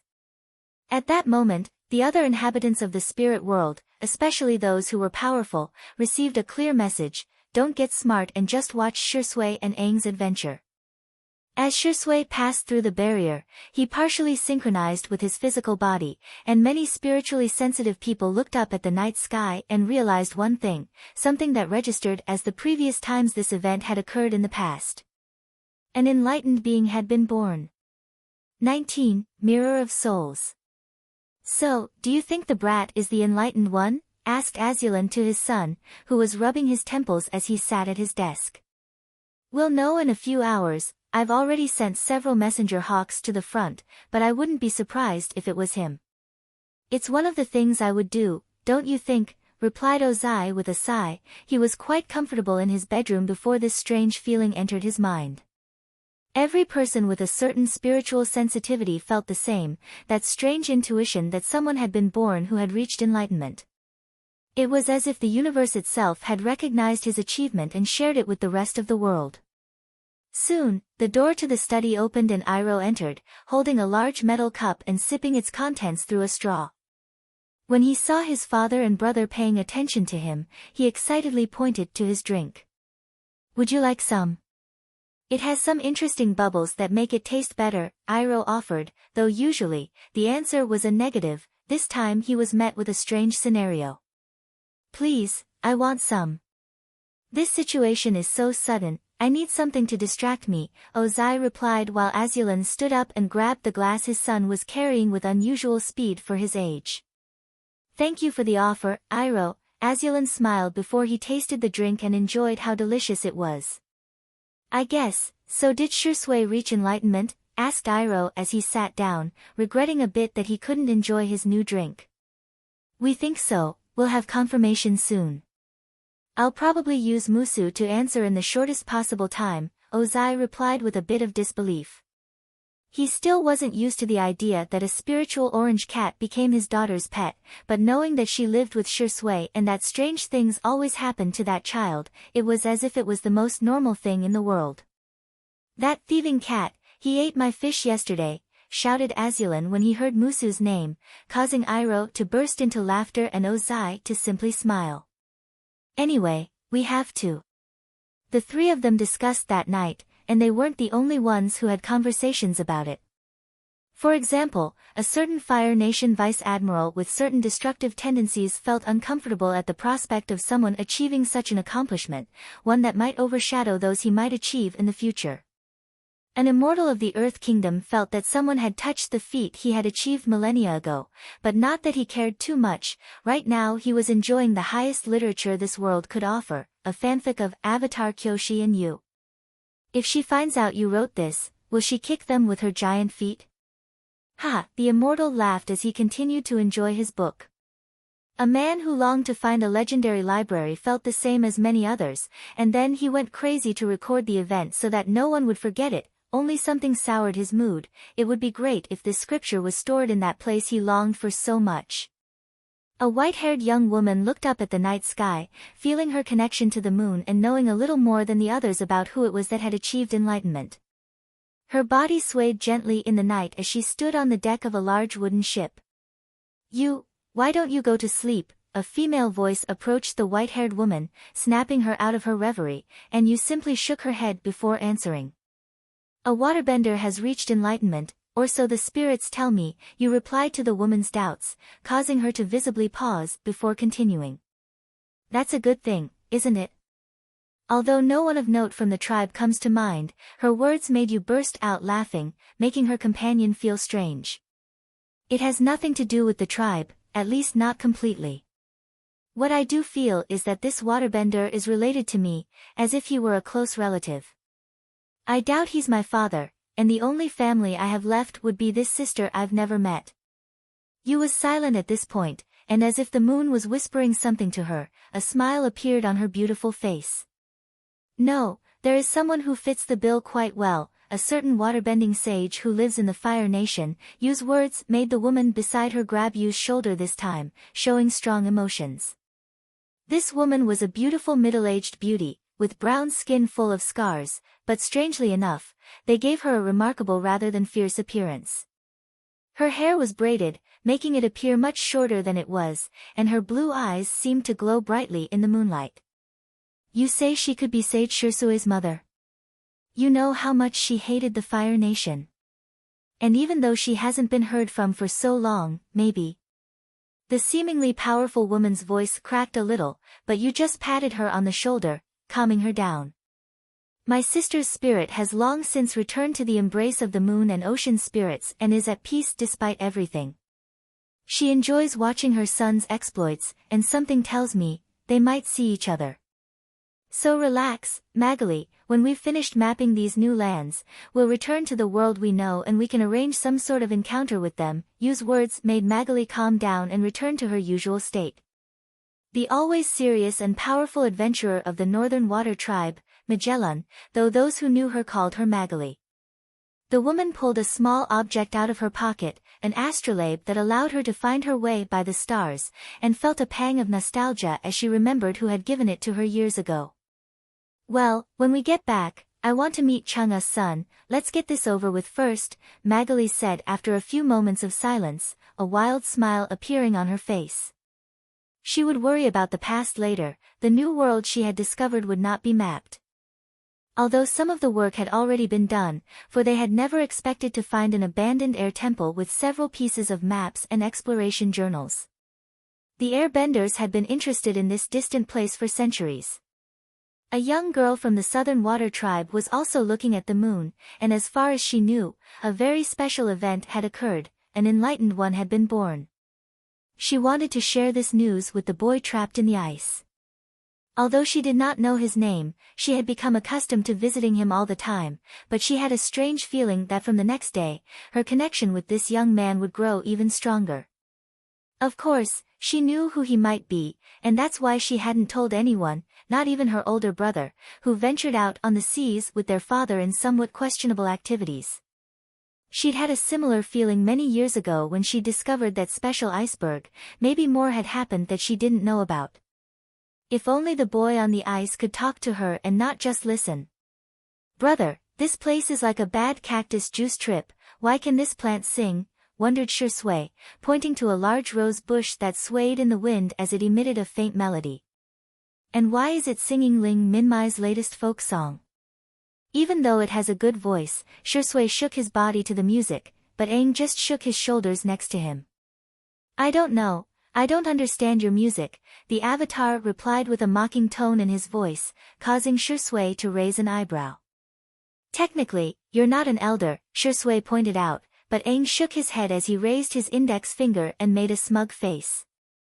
I was born over a century ago, though those don't count, you know, they made me ice cream, Aang joked, but Shisui cocked his head to the side at what he thought was a mistake, so he corrected him.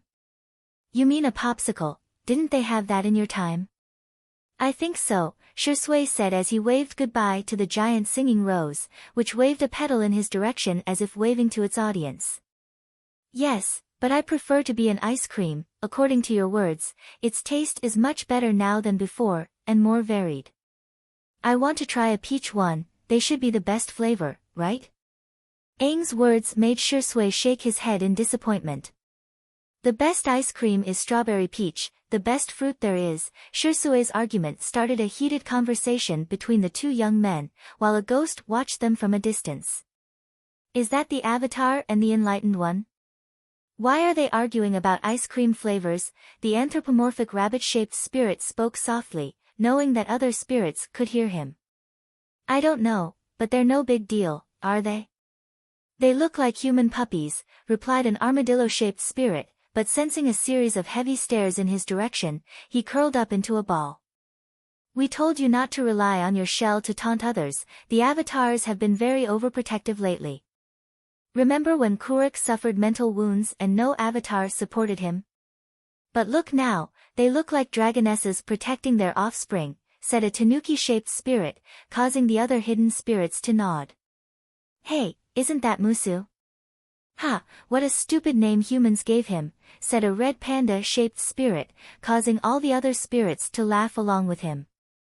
Oh, hello, Musu, Shisui said when he saw the orange cat appear before him, but what he never expected was that instead of a meow, a thick voice came from the spirit animal. Azula is worried about you, Shisui. The cat's thick, masculine voice surprised both Shisui and Aang, who never expected to hear such a voice from an orange cat. Hey, what's with the voice? Aang asked curiously, and guided by the innate human desire for nice things, he bent down to pet the cat, but it scratched his hand gently in rejection. Don't touch me, slave. Can't you see that the great Musu is Mayu? The cat yelled loudly as Shisui's hand grabbed its neck. Stupid cat, behave. Shisui looked the cat straight in the eyes and even brought it extremely close to his face, and Musu could only shake his paws lethargically. I'll take that as a yes, Shisui said before putting the cat down. Ah, damn you Shisui, I'll never understand how you do that, the cat complained as it began to lick itself warily. Hey, Shisui, what was the name of that procedure that made male cats sterile? Aang asked angrily, causing the cat to slowly stop licking itself and turn its gaze to the avatar.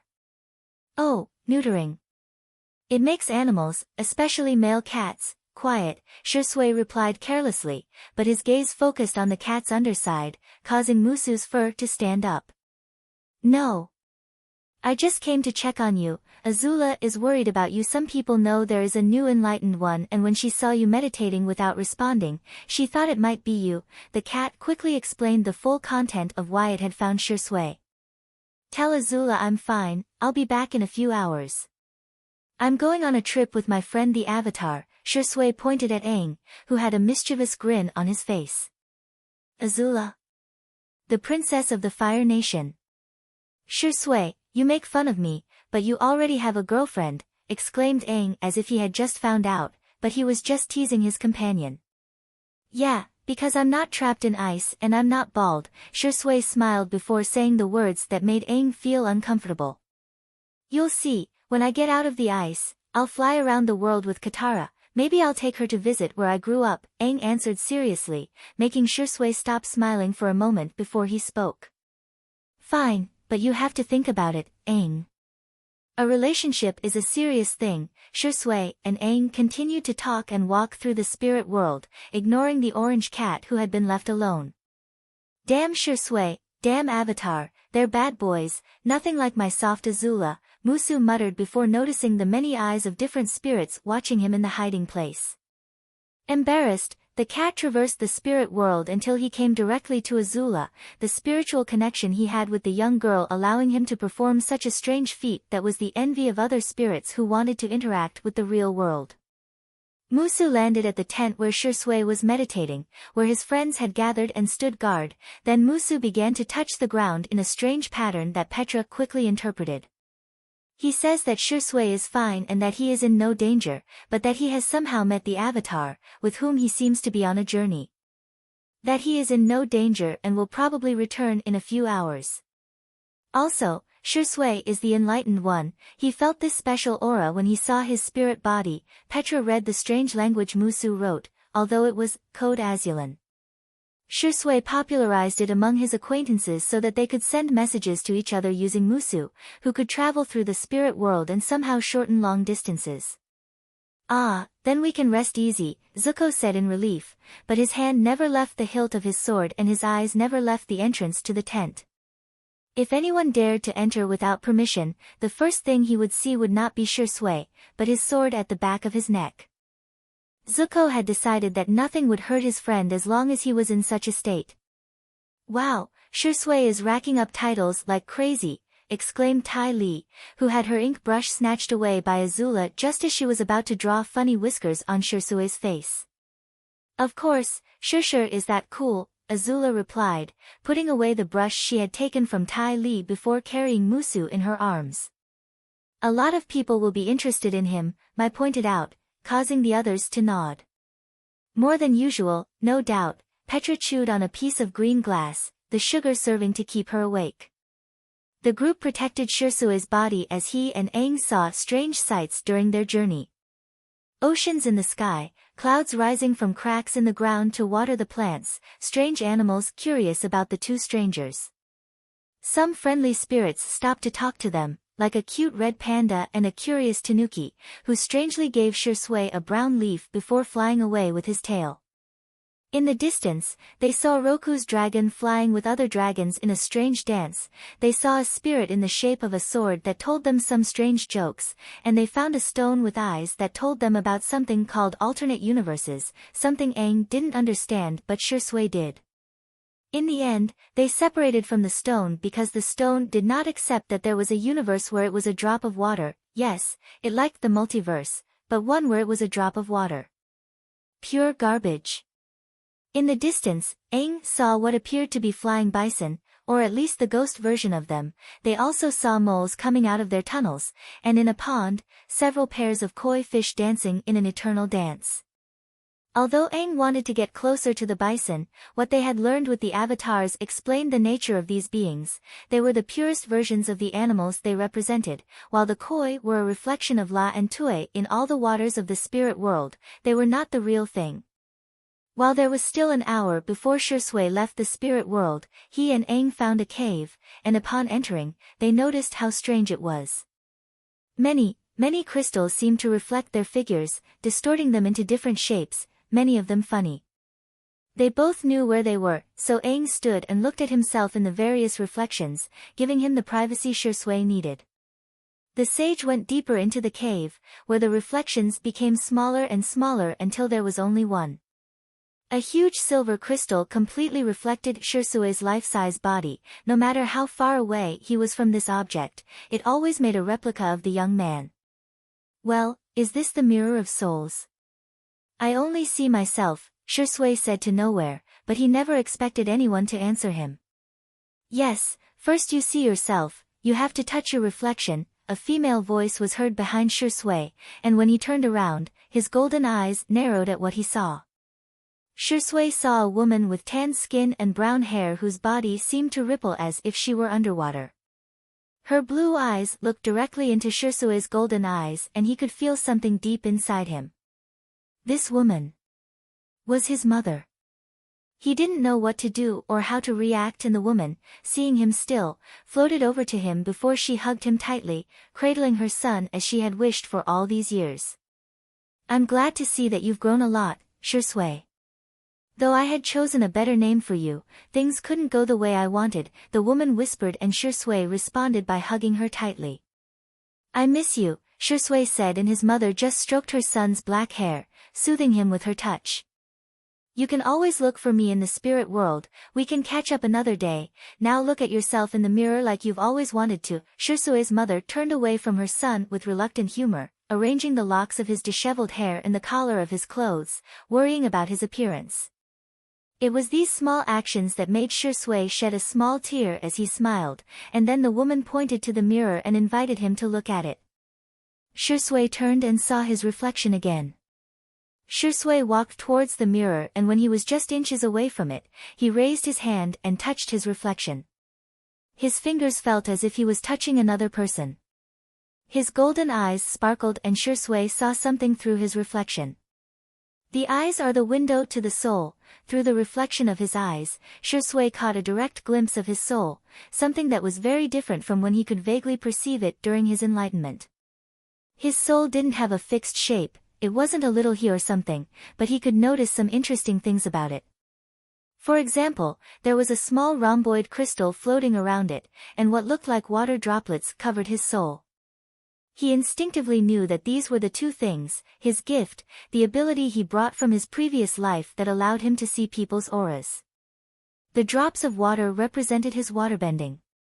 The experience of seeing his soul brought Shisui some insights, flashes of ideas, and information that may take many years to digest, but will certainly make his future path easier.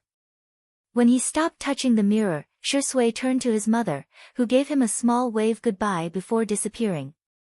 Although he felt a little awkward at the sudden absence of a woman he had only seen in the past, Shisui knew he would see her again another time. With little time left before he departed from the spirit world, Shisui left the cave and bumped into Aang, who was sticking his tongue out at a reflection of himself that seemed much larger than his real self.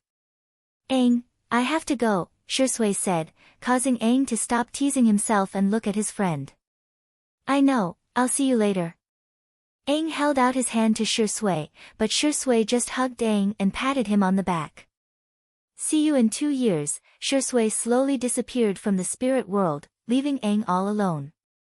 Yes, it's time to wake up. Aang closed his eyes, and after a full minute, a pulse of energy shot out of his body. First, it was the arrows tattooed on his body that began to emit a whitish glow, then his eyes slowly opened and the glow inside them illuminated the crystal-filled cave.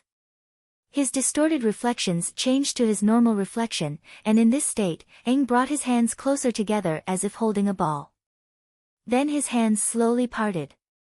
That morning, 2 years later, a pillar of light shone in the night sky, right in front of an astonished Katara and a seriously spear-wielding Sokka. The Avatar, who had disappeared more than 100 years before when he was needed most, awoke. The last airbender, Aang, finally broke free of his icy prison and opened his eyes. The first thing Aang saw was a rather excited brown-skinned young woman running toward him on the ice, while her male companion tried to catch her and keep her from approaching the stranger. 20. Avatar Aang awake. Get it off me, Shisui, shouted Petra, who was under what seemed to be a spirit in the shape of a hippopotamus that had taken the opportunity to sit on her. Wait until my finishes drawing you, Shisui replied, trying not to hold back the laughter he felt at the moment. Those who didn't hold back were Tai Li and Azula, who laughed together as they watched the big spirit smile in a humanized way toward the youngsters. On the other hand, Petra kept waving the free hand she had, creating small movements in the surrounding earth, but nothing concrete in the end. I shouldn't have purified you, you stupid spirit, Petra shouted, causing the spirit creature on her body to simply open its mouth and make a sound similar to a laugh of amusement. Here, you can help her, Mai said before showing a piece of paper that depicted the embarrassment Petra suffered today. Mai, do you remember the time when? A piece of paper fell directly into Petra's mouth so that Petra was unable to tell what seemed to be an embarrassing anecdote. Oh. Do you two have a secret? I want to know. Tai Li started tugging on Mai's arm, who just covered her friend's forehead, who overreacted. Azula. Mai hit me. Tai Li hugged the princess and buried her face in her chest as she pretended to cry. You deserved it, Mai said before putting away the drawing she had made of Petra. On the other hand, Zuko looked at the traces of the battle that had taken place here. The aforementioned ghost had invaded the usual battleground between the Fire Nation and Ba Sing Se, though there had been no major fighting for 6 months, save for a few minor skirmishes. Zuko seemed to be reliving the battle through the tracks. Petra was the one who stepped forward, wanting to test in the flesh if her ideas could allow her to purify the corruption in a spirit. The girl had relied on the fact that water falling on stalactites in a cave was filtered water, just as underground rivers or springs had naturally purified water. With the help of Azula, who also wanted to experiment with the purifying nature of the fire element, the two women battled the spirit. This was the second time a corrupted spirit had appeared before them, the first being Musou years ago. After fighting for a while, both Azula and Petra purified the spirit, but for some reason, it decided to take Petra and sit on her. Fortunately, the ethereal nature of the being only made it heavy, but not crushing, spirit stuff no doubt. Thank you for helping me, Petra thanked Shisui. He had convinced the hippopotamus-shaped spirit to let her go and even helped it by sending it to the spirit world. Petra waved her hands to control the dust on her body and tossed it aside, feeling much fresher than before. Well, they were able to try the purification of their elements firsthand, but it was much slower than what they could achieve with more practice. Shisui explained his view of the situation in this matter. It's not like there are that many crazy spirits with evil darkness roaming around, so, understandably, this happened, Tai Li added, causing Shisui to nod. Almost 2 years ago, Shisui awoke from his deep meditation and chatted with his friends about the things he had learned and done in the spirit world. Vatu's existence is not hidden or anything like that. There are records of its existence, but they are so vague, so imprecise, and even mixed in with the descriptions of other spirits, that no one knew of his existence except for the occasional bored old man or professor desperate to find a certain library. I mean, Shisui found records about ghosts that were well known in the past, like General Old Iron, but almost nothing about Vatul.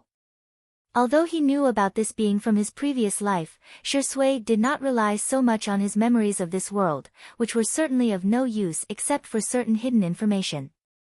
Vatul's existence caused some annoyance to the others. How could they know that there was a super-powerful spirit that seemed to want to bring chaos and evil to the world?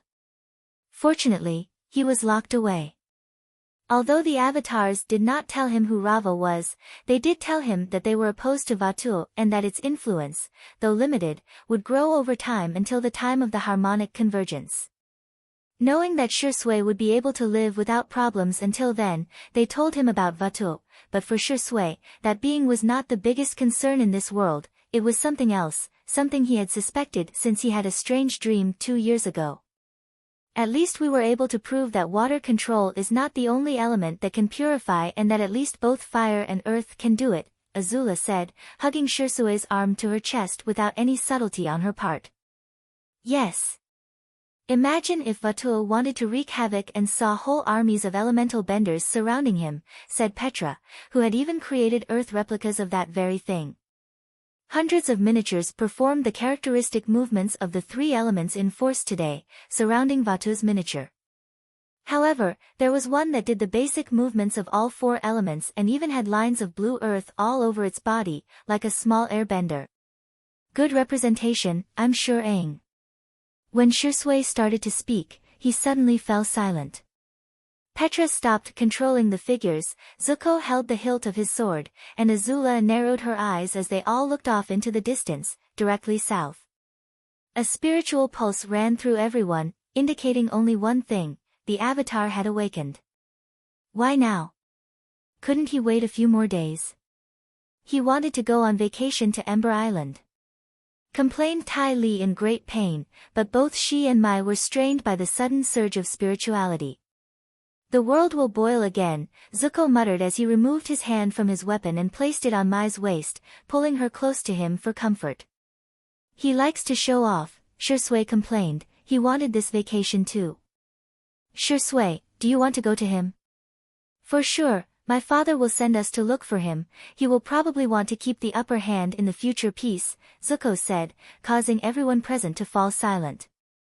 It was obvious that the acting Fire Lord wanted to maintain the advantage the Fire Nation had gained in this world, especially when 6 months ago, a book called The Other Continent was published worldwide, a book that may have done more for peace than many people have done in nearly 100 years.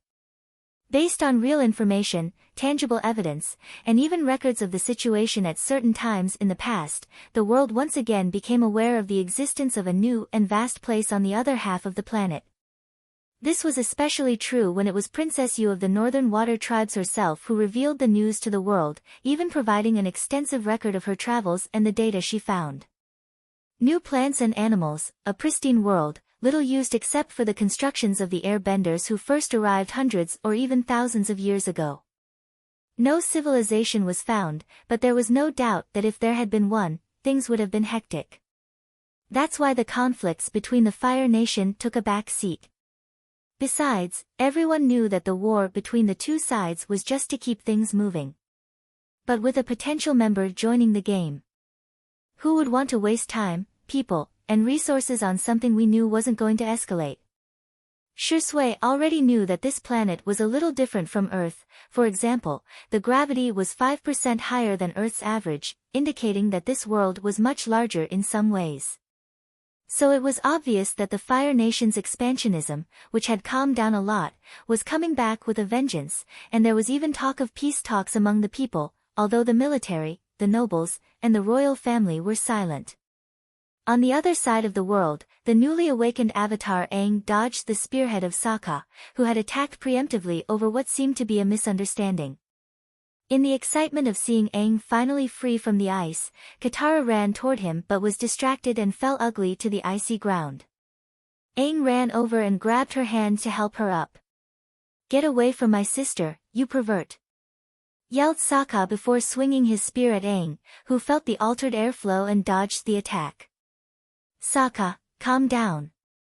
He's a friend," shouted Katara, but her brother paid no attention to her, not when he wanted to put a few extra holes in the bastard who dared to touch his younger sister. Sokka's temper was much more overprotective than it used to be. Not long ago, he had to send to his next reincarnation a pirate captain who dared to attempt a peaceful relationship with him, demanding his sister as a peace offering. There was still dried blood on the man's spear, a detail Aang noticed as he moved smoothly to dodge each of Sokka's spear attacks. He is less skilled than Shisui, but he has a strong evil wind around him, Aang thought, assessing the one he identified as the brother of Katara, the young woman who always spoke to him while he was trapped in ice. "Calm down, I'm not what you think," Aang said, airbending his voice directly into Sokka's ear. That's what a pervert would say. Even though Sokka noticed the airbender's lack of hair and tattoos, he didn't hesitate. He would protect his sister, even if the pervert was a nearly extinct airbender. Sokka then directed his chi through his body, increasing his strength as he struck Aang in a vertical attack. Aang dodged, but that was what Sokka expected. The young man's spear slammed into the ice-covered ground, and a shockwave erupted from the point of contact, taking the form of a line that sliced through the ice in a straight line. Shards of water and ice flew, distracting Aang long enough for Sokka to close the distance on the avatar, this time using his fist to attack. However, Aang recovered much faster than Sokka had expected and threw a punch at Sokka as well. Remember Aang, even if you are a pacifist and want to dialogue, there are people who will not be willing to listen the first time. In those cases, violence is not the answer, it's the question, and the answer is always yes. After a good hit, stubborn people become wonderfully more willing to listen to what you have to say, so use your chi effectively when striking.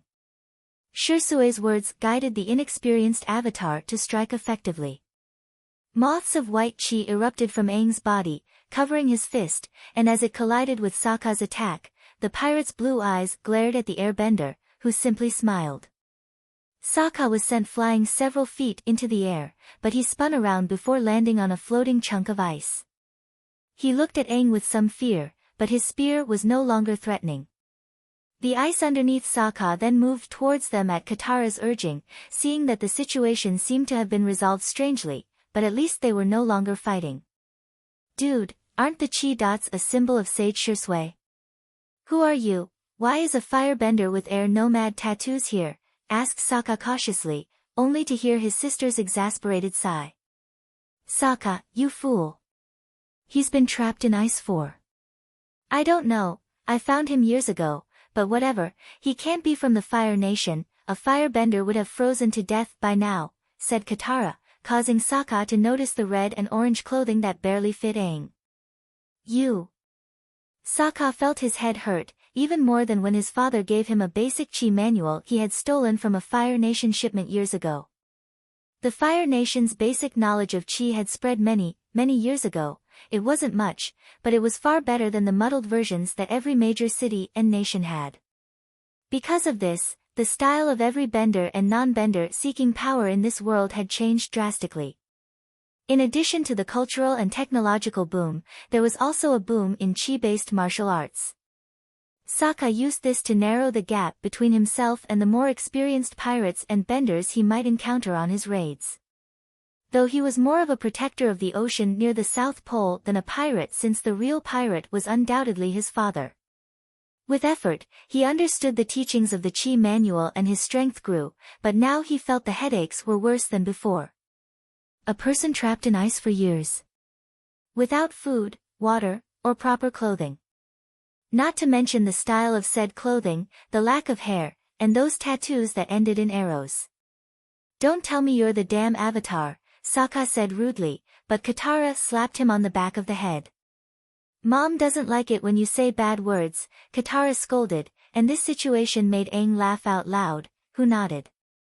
"Yeah, look," Aang leaned down and picked up several chunks of ice, twirling them in his hands in the wind as he smiled at the two brothers. "Isn't this great? Oh yeah, Appa, yip yip," shouted Aang, his voice amplified by the wind. Yeah, cool airbending trick, then you're the legendary avatar. But why are you yelling? And who is Appa?" You also didn't explain why you're using the chi motes that Sage Shisui uses. Sokka touched his ear with a bad expression on his face. Aang's yelling affected him a lot but not his sister, probably a way to retaliate for his earlier attacks. Meanwhile, Katara moved much closer to Aang, to Sokka's growing annoyance, and watched as the Avatar spun the ice with controlled gusts of wind. Her eyes weren't so much on that, though, but on Aang's body, which she could see better without the distortion caused by the ice. I call Appa, my friend. Shisui is my friend too. What do you think of him? Asked Aang, and knowing that Appa would soon emerge from the water, he grabbed Katara's waist, a gesture she allowed before jumping back. Let go of my sister. Sokka followed, but Aang's ease meant he had to wait until his sister and the Avatar finally hit the ground before separating them. Shisui the Wise, or the Enlightened Shisui, also known as the Water Dragon Shisui. He is interesting. Many people worship him, some hate him, and some say he is a traitor to the Water Tribe. He was born to a father who was a general, and no one knows why the nobility or Fire Nation royalty did not kill him for being an undesirable existence to begin with. Still, he grew up to be a legend, though to me he's just a curious person. Katara answered the question about Shisui, though perhaps it was more of a way to distract herself and make the blush on her face disappear. Shisui is not a traitor. He was just born in the Fire Nation and not killed in his infancy by someone who saw him as an eyesore. Some books tell this alternate history about him. But really, a lot of people don't know how to deal with him, especially since a lot of the delicious food people like these days is created by him, which makes people love and hate him in equal measure, Sokka said, finally able to separate his reluctant sister from the Avatar. Oh, here comes Appa. Aang started to say something but soon yelped when he felt his best friend's closeness. Who's Appa? Asked Sokka again, and his question was answered as the water churned and rose as a large figure flew toward them. This is Appa. Icebergs usually have a large part of their body underwater, you should know that, Aang said as he jumped towards his friend who had just landed on the ice. Wait, cried Katara, but Aang was already on top of his friend, hugging it tightly. The ice underneath the large flying bison cracked and gave way, allowing the large creature to land in the water, this time staying afloat. Hey Katara, want to go for a ride? Called Aang, making Katara blush visibly before she nodded. But her brother Sokka followed her, looking askance at the big Appa, who seemed quite happy after waking up, and even though the two strange humans got very close to it, it didn't act defensive because Aang had invited them. Well, except for Sokka, who growled at Appa, making the young man feel threatened and clench his weapon, but Aang patted the flying bison. Relax Appa, he's familiar, Aang said, and Appa waited for Sokka to come closer so it could lick him in apology. I guess I forgive you, Sokka said after shaking the saliva off his body, but when he saw that the big animal was just swimming, he looked at Aang. Didn't those things fly? He asked curiously. Looks like Appa is tired and hungry, how about we go for a walk tomorrow? Asked Aang sheepishly, making Sokka burst out laughing. Sure, buddy, we'll get you some clothes while we're at it. Just remember, I'll be keeping an eye on you, as if they were lifelong friends. Sokka put his hand on Aang's shoulder, preventing him from getting too close to his sister. Sokka! Katara exclaimed sheepishly, while Aang just laughed. I won't.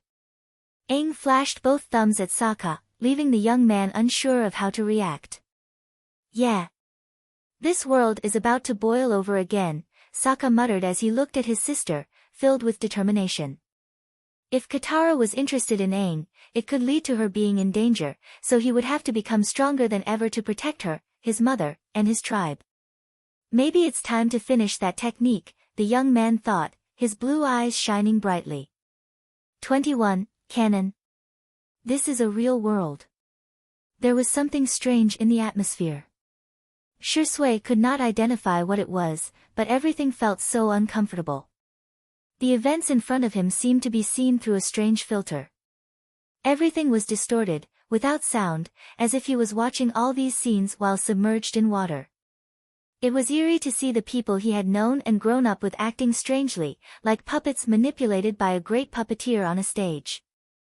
Something about it all seemed wrong, but his mind was so clouded that he couldn't figure out what it was. But one detail did not escape him: no matter how sluggish his mind was, he was not a participant in what he was observing. He saw Ozai burning Zuko's face, he saw Azula being cruel to the people around her. He saw Ty Lee and Mai's fear as they stood near Azula. He saw the deep sadness on Iroha's face and saw the Fire Nation being dragged into deeper levels of chaos as they spread flames across the world. No. Shisui fought against everything he saw, trying to move, trying to get out of the water that trapped him. He watched as Azula slowly descended into madness after suffering several setbacks in her idyllic life, watched as Zuko learned to dance with the dragons, watched as the brothers fought with their fire as a comet streaked across the sky. Shisui wasn't someone who didn't fight, he didn't understand what he was doing here, why he couldn't do anything, no, why he couldn't even control the water that imprisoned him, but he had something that nothing and no one could take away. Shisui's eyes lost their sparkle as the world around him changed, and what he saw completely froze his blood. He didn't see the typical colors represented in the aura, those colors that the strange colorless world had in his eyes when he used his gift. He saw inert, rigid objects that acted like Azula and Zuko as they fought. He saw the lines that connected their limbs and controlled their actions. He saw how the world seemed fragile, non-existent except for the scenes he could see. "What is this?" asked Shisui, waving his hands for the last time in the most basic movement a waterbender could make. The water around him trembled, the filter through which he could see shaking, filling with ripples and erasing the scenes before him. Then the sound of wood hitting the ground echoed. Shisui felt something dormant. How could he have this strange perception? Everything in this place changed so much and was so random, but his mind was too foggy to wonder about it. Shisui saw a huge hand in the sky, lazy in its smooth movements. Threads fell from its fingers, connecting all the existences of the world under its palm. But the ripple effect grew worse, and one by one, those threads broke, releasing the people they controlled. Azula and Zuko stopped fighting, Aang stopped fighting Ozai, and Iroh hugged his son tightly. Everything seemed to be distorted at this point, the world seemed to have hit the reverse button and the severed strings fluttered, trying to connect to the lost puppets.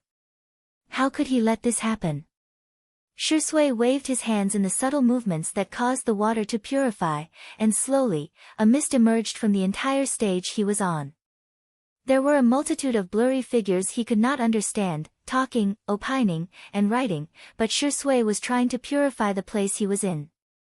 The intense golden glow illuminated everything before his eyes and then Shisui woke up. He was breathing heavily, almost out of breath. Cold sweat poured from his forehead and his eyes were slightly blurred.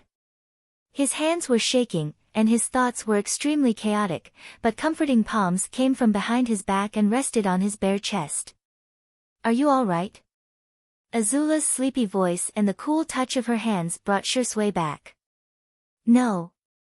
Shisui replied truthfully as he fell back to meet Azula's worried gaze, which the sheet covered. For a moment, Shisui was lost in the messy black hair that covered part of his face and part of his bare shoulder as she decided to embrace him. Without another word, Azula clung to Shisui and laid her head on her fiancé's shoulder.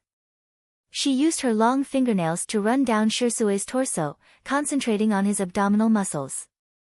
"I had that dream again, but this time I was able to do something," Shisui murmured after a while, and although Azula's movements stopped for a moment, she brought her hand to Shisui's face and placed it on his cheek. "So you were the riotous water in this repetitive and stagnant world," Azula said. Knowing the nature of Shisui's dream. Since his return from the spirit world, Shisui had had this dream every few months. At first, he saw a replica of the show Avatar, The Last Airbender. Seeing his acquaintances acting as mere puppets from a script was a direct shock to him. This world was real, he had been integrated into it since he was born here, he never saw his new life as a way to gain power while hitting on every available woman while trying to control other elements and be the Avatar 2.0. No, He lived in this world as a real person, which is why he made childish attempts to improve the Fire Nation one step at a time. That's why he tried so hard to guide Ozai to be a better man for his family, even if he was still the ruthless Fire Lord. He did it, with effort, even knowing that he could be killed or worse, imprisoned and tortured for his knowledge, he took the risk. Even though the idea of traveling to another world seemed distasteful to him at first, he eventually came to accept his current life, especially when he met the avatars. So how could he not feel bad about having such a symbolic dream? He had no powers of prediction, but spirituality could be a bitch sometimes, you know? Sure, the only person who knew his dreams was Azula, because it wasn't something he could freely share, but it wasn't something he wanted to keep to himself either, not something as weird and strange as this one. But I don't know what it means. Is there some super ancient being manipulating this world? Does it see us as a puppet show? These spectators, what are they? Shisui started to think about it, but a warm feeling interrupted his questions. Azula kissed him, distracting his mind from these complicated things and grounding him in the situation he was in. He was living in a real world, not a story. He lived a life, one of many he lived and would live. Unlike the last one, he could enjoy being loved. Although he missed the internet, having a pretty girl lying next to him was just as good. After a while, Shisui and Azula stopped kissing. The princess looked at Shisui, her golden eyes shining behind her black hair, giving her a rather beautiful appearance. Shisui gasped again, but with good reason. Why do I feel so overwhelmed? Law? Fate? Manipulation? Acting? No. He was real, this was real. If this last dream showed him anything, it was that the threads could be cut. No, they had already been cut. Maybe his birth into this world was just something ordinary in the great cumulus of multiverses in the great sea, void, or whatever. But if anything, his presence here cut all those threads and stirred up the dead water of this world. There was no sudden fate to undo all that he had accomplished. Lu Ten did not die as he was supposed to according to the canon, nor did he suffer a sudden illness to fulfill his role. What if fate somehow wanted to fight him because things didn't go as they were supposed to? Or how they were written in the play? Well, Shisui was pretty good at stabbing people with his spear. Shisui. I appreciate that name a little more now, the young man muttered, drawing a smile from Azula. Ah, isn't it better than calling you Bunny? Teased Azula, making Shisui grimace a little, though he laughed too. Hey, my mother thought of a good name, you too, the spirit rabbit friend of the Ulan and ocean spirits. I met him on my last trip to the spirit world. He's a cool guy, Shisui defended himself, making Azula laugh even harder. My grandfather gave you the right name, don't you think? Azula asked suddenly, causing Shisui to nod. I guess with so many spiritual things running around in this world, names have some meaning, don't they? Shisui then yawned. It was obvious that he was very tired. As if his gesture had activated something, Azula yawned as well, before she clung to her fiancé more tightly, closing her eyes before muttering something so low that Shisui could barely hear her. I love you, Shisui. Soon, Azula's breathing became slow and soft, indicating that she was completely asleep. I love you, Azula, Shisui replied softly, and Azula wriggled a little, drawing a sweet smile as if she had heard his words in between dreams. My lord, I still propose that we search for the avatar in the poles, and since the south is weaker, we can deal a strong blow to the water tribe there. Zhao, dressed in his Fire Nation uniforms, kneeled in front of Ozai's throne. Red and yellow flames surrounded the room, raising the temperature considerably, but neither Zhao nor any of the nobles present dared to wipe the sweat from their foreheads, not with the highest power in the nation before them. Ozai looked at Zhao with a sneer, hidden because the others could not see his features in detail due to the way the meeting room was lit. You think I don't know about your stupid ambitions, Zhao? Ozai remembered the report from one of his spies in the navy. Zhao had taken a trip to a certain place in the Earth Kingdom years ago, a place where it was conveniently rumored that there was a library filled with all the knowledge in the world.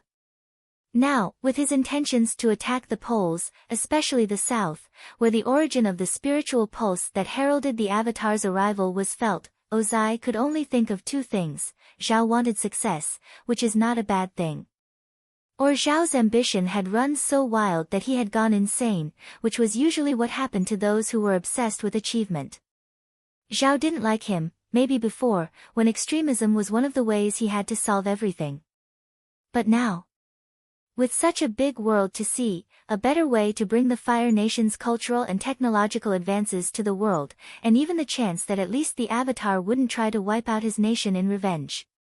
No, he wasn't going to let Zhao do whatever crazy thing he had in mind, but he couldn't be biased or radical either.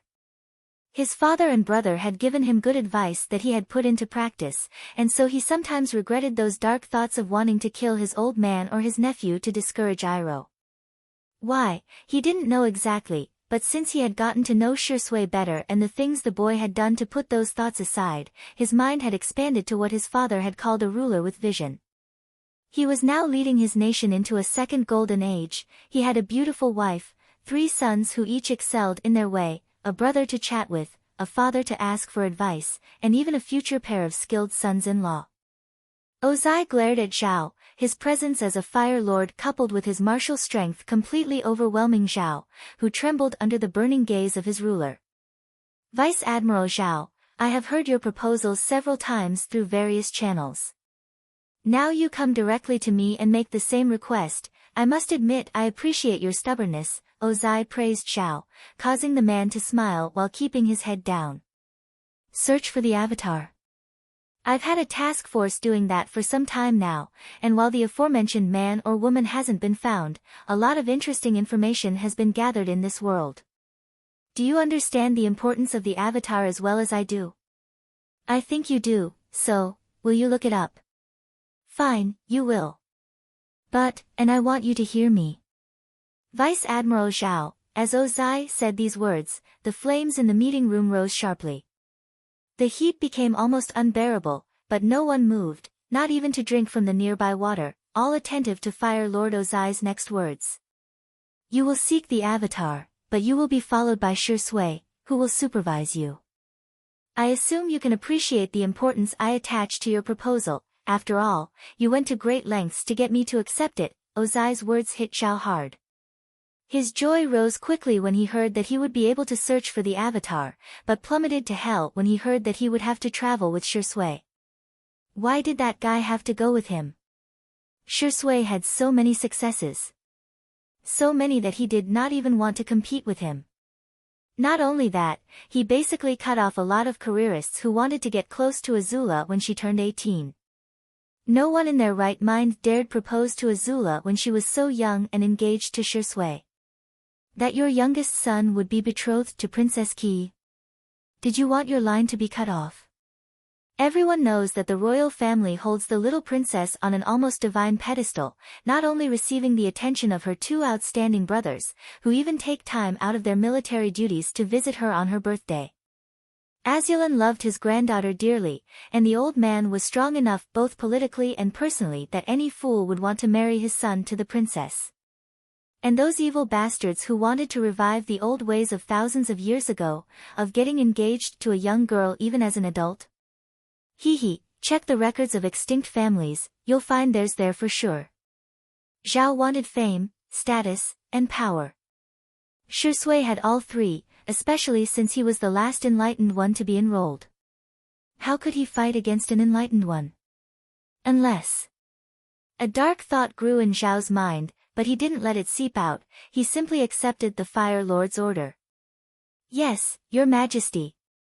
It will be an honor to undertake this mission with someone as outstanding as Sage Shisui, said Zhao with perfect control over his emotions, but in his mind, he had already woven a plan.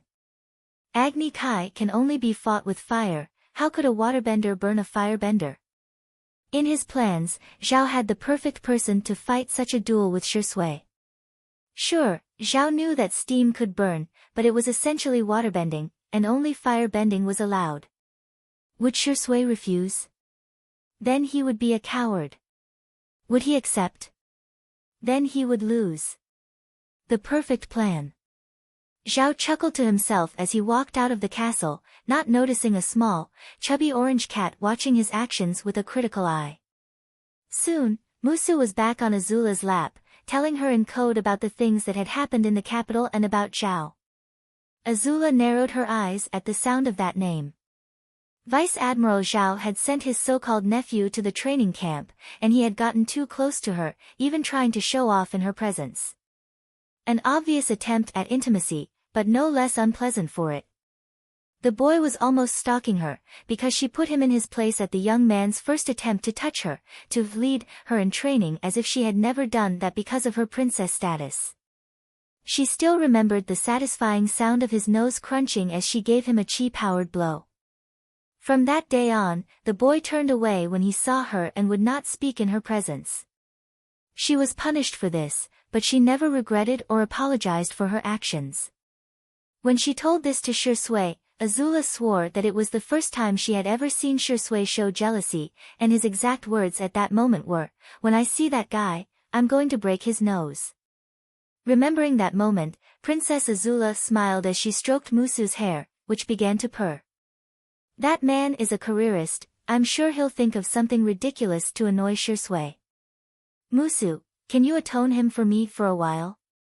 I'll give you all the fish you want if you find something interesting, Azula said, taking the cat by the chubby cheeks. A meow served as a response, but instead of leaving in a hurry, the cat rubbed its head and neck against Azula's belly before continuing to purr, a situation that made the princess smile with tenderness in her eyes. Okay, I'll give you some now, but you're fat, you should exercise more. If Musu heard these words, it didn't show it, it just stroked Azula's hand with its tail. Only a fool would exercise when I can have all the fish I want, Musu thought, its cat eyes glittering with cunning and gluttony.